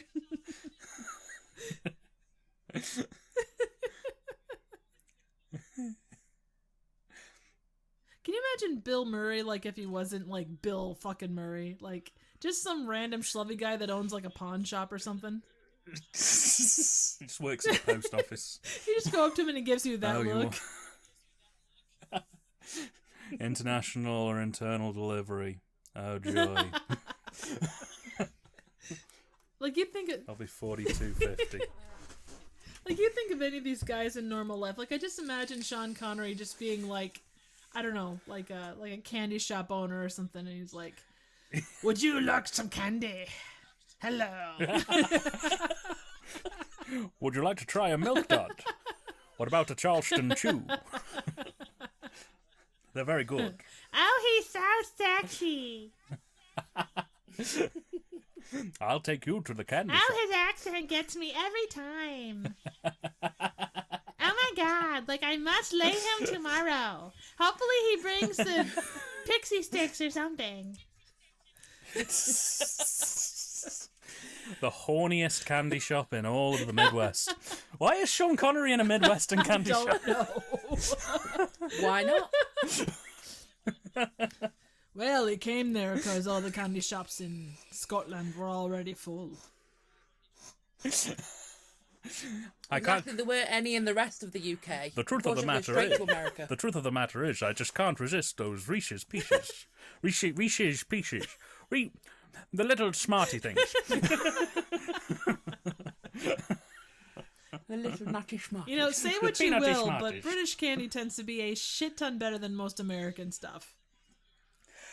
You see, the thing is, American candy is like the sniper rifle of sweets. It's shit in almost every circumstance, but when you need a sniper rifle to take someone out, it's fucking good. Unless you're talking Gremlins, that's just pure and utter goodness. Like Gremlins, Reese's Pieces, I'll go as far as maybe, like, I don't know, Peeps. Peeps are alright. I quite like Peeps. Peeps are good, but like I can't do Hershey bars or anything like that. Ooh, that's far too sweet. Now give me a Cadbury bar. Oh yeah. Oh yeah. Give me Best dark chocolate can or Cadbury. Oh god, that's an orgasm in a package right there. Oh, Bourneville. Oh, thank you. I love Bourneville. See, I can't do dark chocolate, me. Bourneville isn't right. too bad. Like, it's not really a dark... Like, it is dark chocolate, but it's not like... At least here, the dark chocolate tends to be pretty bitter. That's a nice smooth mix.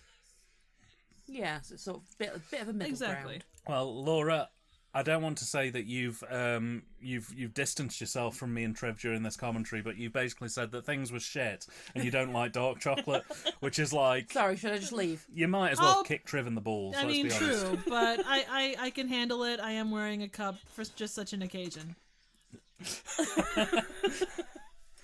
A lady cup. There you go. A lady. A tiwi or a shiwi.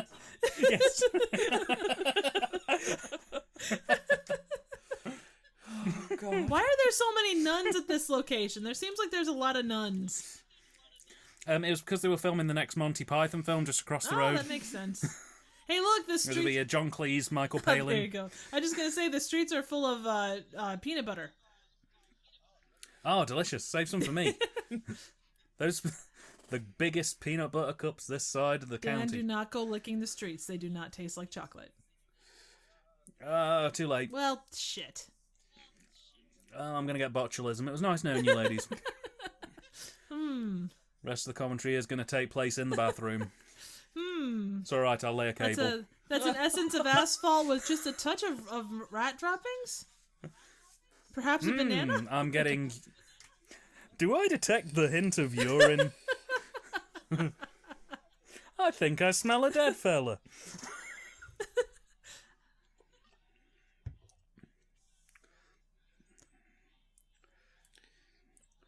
Does anybody, like, ever do that? Or, well, I know that we don't over here. We just don't care about anything.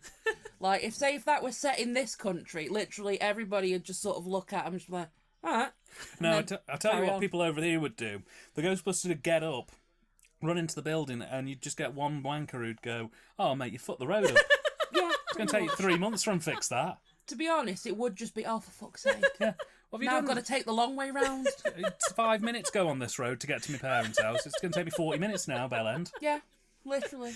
Yeah. Oh, man. We're such an ungrateful bunch. Well, no, over here you'd have about half the crowd going like that kind of cheering. The other half would be what you're talking about. Like, oh, well, how dare you? I still need to get, or like, so weather announcements come on the TV. You'll always have those assholes that are like, well, you interrupted my soaps, or how dare you? This doesn't affect me. This is weather warning is for someone halfway across the state. What's wrong with you? How dare you interrupt my life? How dare you warn me of my incoming demise? The apocalypse? I don't care. You're still screwing up my stories. Yeah, and you just know it's my tax dollars funding these emergency broadcast systems. Get rid of them. Rip them out. We don't need them anymore. Well, the last 5 tornadoes haven't affected me. Why would this one? A ghost possession that's affecting the very fabric of time and space? Well, fuck that. My daughter is late for dance class. Look, my Hummer has central locking, okay? And my Hummer is quite heavy. I don't think anything's going to happen. Love the random big wheel sitting there in the foreground. That's great. Yeah. I reckon that's a reference to The Shining, because if you look closely, you'll see the ghost of Danny is sitting on the trike, which to me suggests that Stanley Kubrick faked the moon landings. They were talking about that, like all the money and stuff that they would have had to put into that whole thing. They said it would have been cheaper to go to the moon than to actually film it. Basically. It's weird as well, because doing the commentaries for the James Bond films, Ben mentioned in passing on one of the commentaries we recorded that they actually drafted in Kubrick under dark to help light the sets for one of the Bond films, because there was a particular scene that was really difficult to light. But Kubrick didn't want to be associated with Bond films because he thought they were low class. Oh, God. So they basically sort of like threw a rag over him and led him into the studio under veil of darkness so he could light the sets for them, because they were so huge. Wow. They didn't know how to do it, but only Kubrick did. Wow, that's amazing. That is interesting, to be fair. Well, that was where the rumours of the moon landings came from, because they basically said, well, this Bond film was shot in 1968 and we went to the moon in 1968, so... Yeah, well, the moon was 1969. Well, yeah, you know what I mean? Yeah. But yeah, I get the point anyway, yeah. But yeah. Oh, great, they're having a funky rave. That's what you guys are doing right now, right? Can you imagine? Now the question is, can you imagine, right, actually acting and having to just be in somewhere and just flail about like that? Seriously, and pretend. Kitties! No, puppies. I love them. I want to give them belly rubs. Just watch out for the claws. And the teeth. They don't mean it. They don't bite much. And just beware of the claws, the teeth, and the BO. Well, the BO is a problem, but we can give them a bath. Scrub it up. Yeah, put them a little hat on. Aww. Little shower cap. Stop them getting their head fur wet. Oh, that'd be so cute. Who's a good demonic demon? Who's a good demonic demon? Give him a treat. You give him a treat. Give him a severed human head as a treat. Yep. Play fetch. You know what? These guys' hair looks surprisingly good for climbing up however many dozen flight of stairs and coming face to face with the hell demon. Yeah, I think it was 20 flights. I just reckon Gozer wanted them to look good before she, blew them off the building. Oh, yeah. I mean, I always want people to look good before I blow them off, too. Well, story of my life. Story of my life. I wasn't listening then. I don't know what I missed. I was busy watching the film. It's all right. I was talking about sucking you off, dear. Sorry. It's a good thing, I think. Right? Maybe? I'll take your word for it. I'm just going to keep watching the film. Oh, yeah. I forgot we're doing a commentary for this. Yeah. Thing. Now, here's the question. Which one of those guys is wearing a thong? All of them. Trick question. They're all wearing them, particularly Egon, who's got two on. Well, you know, better to be safe than sorry. Oh, yes, he doesn't want any, quote, slippage.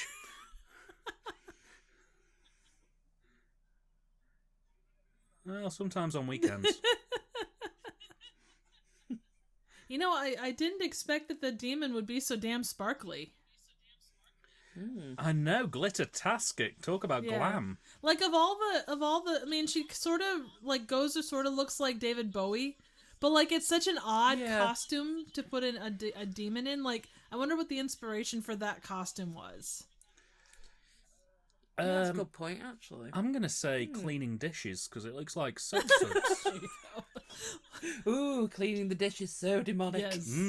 The greatest crime. Hey, look, after Christmas dinner, the amount of plates and bowls and spatulas and other Dildos, turkey basters and all manner. Yeah, dildos you got to clean. Naturally. Like, I like the idea of the nude body stocking, but the rest of it I just don't get. Very tastefully placed baubles. Yes, very much. Like, I think they're probably going for Bowie, but it's a weird take on Bowie. Yeah. Yeah, I could see it. Like, I could see Bowie playing Gozer quite easily, I'll be honest. Like, it's kind of a glam rock thing, maybe, if glam rock was a thing back in 84. It was still running by them. It had been done by them, but it was still going. Yeah. I suppose they had to... Ow, my ankles. Oh, shit. You know what? That goes to heels. show you that you can do stunts in heels, and kudos to Gozer for doing that. Oh, yeah. Yeah, no, that was incredible. She's just vanished to go and have a cameo in the labyrinth. She will not be juggling her balls. I've bought you a gift. It's a crystal. It's 3 crystals. I love that film. It's a very good film. Hey, we'll have to get it. We'll have to get it together sometime. Get a few beers. Get Jareth on. Was. It's all right. There'll be the only time where all 3 of us will have to carry fans. You know, just Oh, like, yes. oh, Mr. Bowie. Okay, Your potpourri is showing, and I don't care. so they're still doing the hands in together thing. Like, the amount of time that's actually happened in my lifetime, I could count on one hand. Yeah. Yeah. I keep trying to initiate it, but Laura will never go for it. Well, and you almost need more than 2 people to really make that work. Well, we have the cat. Oh, that's true. That's true. Not always a willing participant. No. When is a cat ever a willing participant? Good point. I mean, you're not wrong. Okay, so if you could choose the form of your destructor, what would you choose? That's a good question. I think I'd probably go for a really cute kitty. If it bit you, you got poisoned and died. Oh. I'm thinking Kool-Aid Man. Oh. Oh, yeah. That could work. I could see it. You just sit out chilling, recording a commentary, all of a sudden Kool-Aid guy bursts through the wall, picks you up, puts you inside him. Careful. I was going to say he'd be a mini Kool-Aid Man, though, so at least the destruction that he causes is relatively small. He's just a tiny Kool-Aid man. Just Running around. Running along your Kicking desk, people's toes. kicking your curios over. Trying to head smash you in the ankle. Fucking shit up on a very small scale.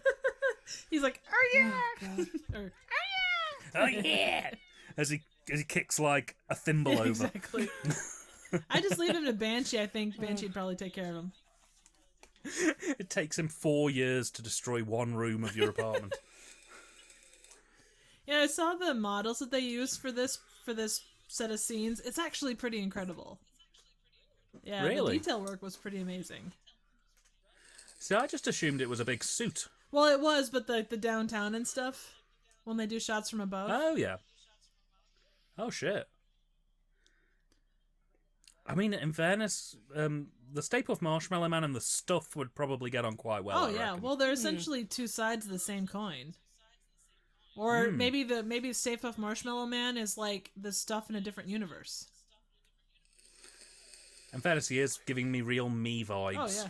I was gonna say it's you. 100% you. Does look a bit like Aw. me, yeah. I am very happy most of the time, and I do taste like marshmallows. So. Have you tasted yourself? Can you confirm that? I mean, I'd rather not go into detail because Laura's turning that's very fair. red. That's fair. Oh, you blooming numpty you are. She's silent on it. That means it's true. Well, you've been silent on it too, Dan, when I asked what you tasted like. So you know what? You're clearly, yeah. Take that. Tastes like soot and Look- poo. Trev, we established years ago my taste cannot be defined by medical science. Anyone who likes such terrible, terrible films can surely be unidentifiable at this point. Yeah, same boat. So Yeah. The only people who know what I taste like are you and the cat, really, thinking about it. Sorry? I wasn't listening. Ah. it's best that you weren't. I keep getting absorbed in the film, and I'm like, I keep forgetting we're supposed to be talking about it. So, Laura, what would your destructor be?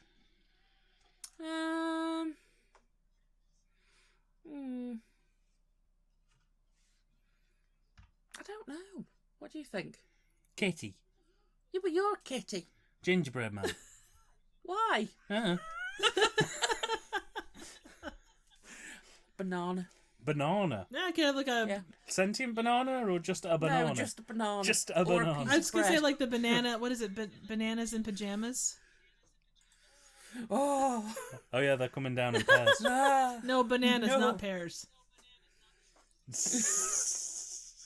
I used to find them so freaky when I was a kid. Well, imagine them 50 foot tall destroying the city. Oh, Lord. No, thank you. No, thank you. Not today, sir. Not No. today. Or any You know other what day always- for that matter. Thank you, Mr. Banana. You know what always creeped me out as a kid? And even to this day, like, I have a weird thing with shellfish. Like, they make me giggle. Like, the really weird, like, cringy giggle. Amazing. What kind of shellfish are we Like talking about? lobsters, crabs, things like that. Hey, they're adorable. They make me nervous giggle. Every time. Doesn't matter. Like, I could, like, look at them in a tank and I just can't stop giggling. And it's not like a good giggle. It's like,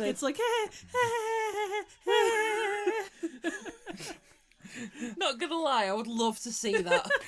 Is it because of the pinchy side? Is it because of the lobster side? I What are we... don't know. I think it's just how weird they look. Or is it more of a deeper sort of... No. It's a pretty girly, you know. Okay, that'd be absolutely terrifying. Just imagine walking past somebody in front of a tank of lobster. All of a sudden, it's like a Beavis and Butthead type thing. That's the call. Go free, my people. Yeah. Ah, and he just got creamed. Oh no. I think everybody who watched this movie got Yeah. creamed. And that was just Dan Aykroyd. Oh, come on. You know, I already had to watch him on a pole like twice. As well as getting a sort of a blowjob at one point. What a man. Kind of makes me want to go and buy his vodka. I don't suggest it, but okay. God, it's gonna take weeks to get all this out. Pure, harmless asbestos. Dude, where does... I love the fact that all the Ghostbusters went all in on getting creamed. You know, that doesn't happen, though. Apart from Bill Murray. Yeah, that's to be expected. He's the only one who's like, I'm putting a bit in my hair, but if it touches my face, I'm done with the movie. I do appreciate their commitment to the craft. That's pretty great. Because not everybody does that. Obviously, Yeah. Bill Murray doesn't. I mean, I think it would have been probably funnier if Bill Murray was completely clean. Yeah. He Oh, just yeah. walked out and everyone just looked at him like, what? How? What? Well, it's like the Great Race, where Jack Lemmon's character comes out completely unscathed from that giant pie fight. Yeah. Also a very good movie. Very good movie. Can recommend. I'm going to have to watch that again sometime. That's a good one. Oh, I must have. How many films are going to be on this list now? I'm going to add It's a Mad, Mad, Mad, Mad World to it just because it is a it's good an amazing film. film. Very much of the era, but a very good film.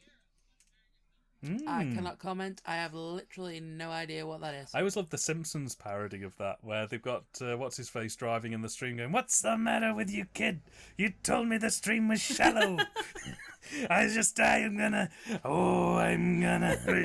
He slowly drowns. I will also say, Rat Race isn't terrible, but Rowan Atkinson makes that amazing. Yeah, he's a real versatile actor, is Atkinson. He's turned up in a few things and generally has saved them. Oh, yeah. He was... Johnny English is another great series where I don't think any other actor really could have made that film work. Agreed. I was amazed, like, I didn't realize he was in The Witches from the 80s. Yeah. Yeah, he is. He's the hotelier, isn't he? The person who owns the hotel. Yeah. Yeah. He does a really good go on it. I thought you really liked The Witches. You like The Witches, don't you? Yeah, I watched the new one recently. Oh, what did you make of that? Didn't like it. Really? No. It was alright, but the original is so much better. It's far superior. You're a big Roald Dahl fan, though, aren't you? Yeah. I sure am. Alright, so Willy Wonka, which one is better? The 70s one or the new, or the one with Johnny Depp? So Wilder or Johnny Depp? Okay. The original is definitely better because Gene Wilder creeped me the fuck out when I was a kid. Yeah. You know, it was so creepy, and every time I watched it, I was just like, ugh. So for me, I'm just, well, actually no, Johnny Depp was creepy too, but for other reasons. I still did enjoy that one, but no, original definitely. Oh, the film's finished. There's no knowing where we're going. No, honestly, that is like the scariest thing. But he's just so changeable. Oh, yeah. You know, and I really love how he can just completely just flip like that. It's dead good. Oh yeah, Christmas next year we'll have to get together for Willy Wonka and the Chocolate Factory commentary. That'd be pretty cool. That'd be pretty solid. Yeah. I'd be down for that. Oh yeah, you were watching Ghostbusters, the commentary. Yeah, we watched that. Comedy dining experience. Where only actually about 20% of the time was spent talking about Ghostbusters, the comedy dining experience. Yeah. But you know what? That's what the comedy dining experience was built on. It's not necessarily about the films, it's about the memories, the love, and the joy in the room. The fun we had along the way. Yeah. Yeah. I mean, what good is a commentary if it's not the journey travelled?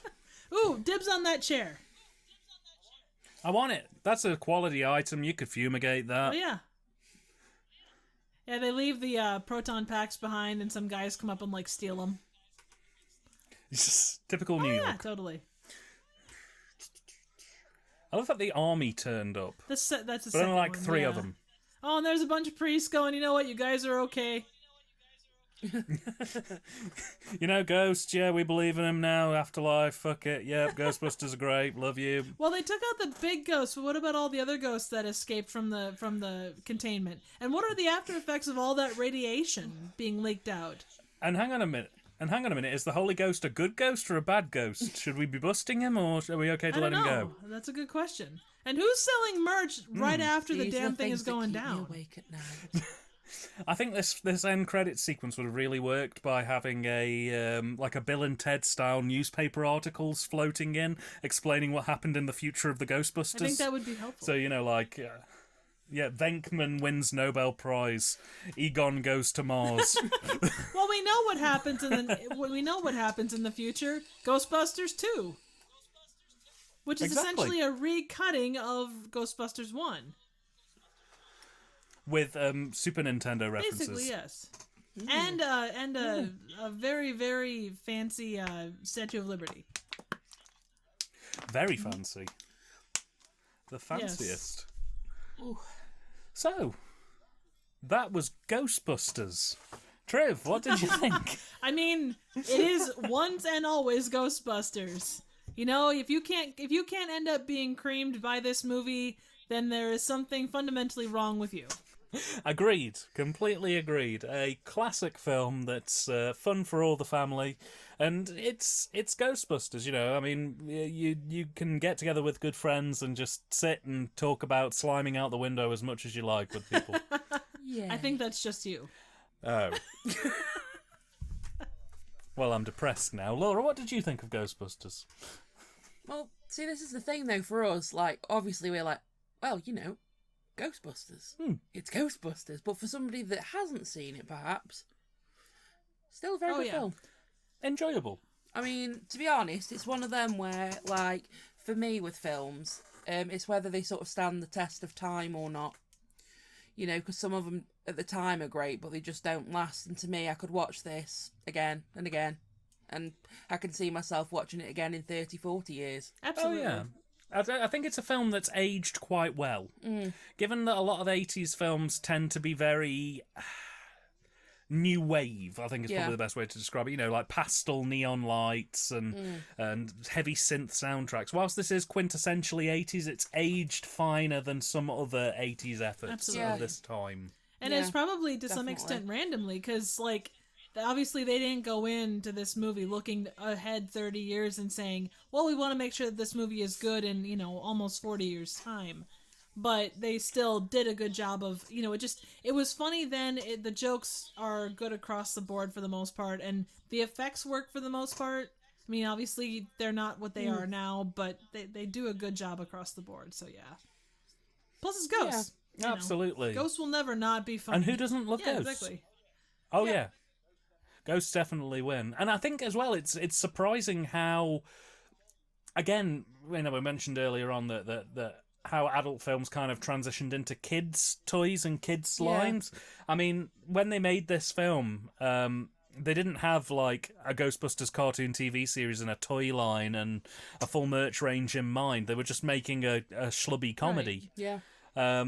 And I think that to kind of view this film as its own separate entity and think of it before all of that came after, it's amazing that they managed to pull as much as they did from it. I mean, they basically built a universe on this one, like, hour and 45-minute film about people sort of schlubbing around New York catching ghosts. And finding random porn in the library.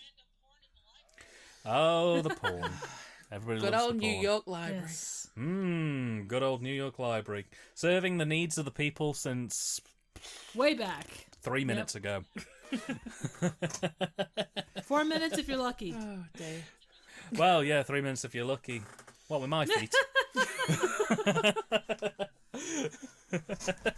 Well, and you look at the legacy of these guys. I mean, you look at Harold Ramis or Ivan Reitman. These guys, they're names that you know when it comes to making really good comedies. Both then and a little bit, I guess, to some extent throughout their career, they were known for making good stuff. Oh, yeah, absolutely. I mean, I was amazed, and it was only in the last few years I actually took a bit of a deep dive into Harold Ramis's career, and I was astounded at how much he wrote. Like, basically, all of the best comedies from, like, 1984 to about 1994 have his name on it in some way, shape, or form. He did a lot of work with John Hughes, which was really nice. You know, he had a very real director for the time, being married up with a writer who equally was kind of grounded, and I think it was a match made in heaven, really. It was a thing of the time, but it worked really well. Absolutely. And that was Ghostbusters. A great film for all to have. Just avoid the New York Public Library or you will get slimed.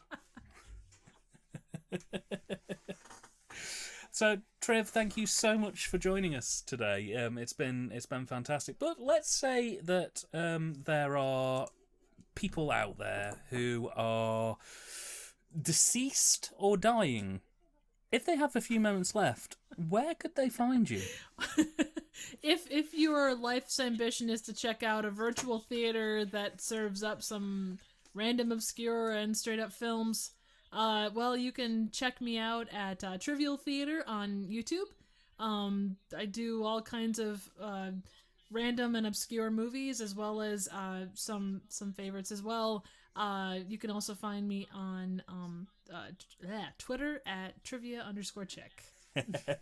Well, we shall pop links in the description below for anybody who wants to check Triv's stuff out, and I highly recommend you do. She's a lovely woman who makes some fantastic stuff. My avatar heart, just beats faster at people, liking my stuff. I'm sure that the rendering times will be twice as fast. Oh, that means it'll still take about 12 hours. And Laura, where can people find you? Asleep. In my Also bed good. most of the time. A perfect thing, and you can find Laura in a bed near you. So, yes, that was Ghostbusters, and from all of us here on the Comedy Dining Experience, we would like to thank you very much for tuning in, and we will see you next time. Busting makes me feel good.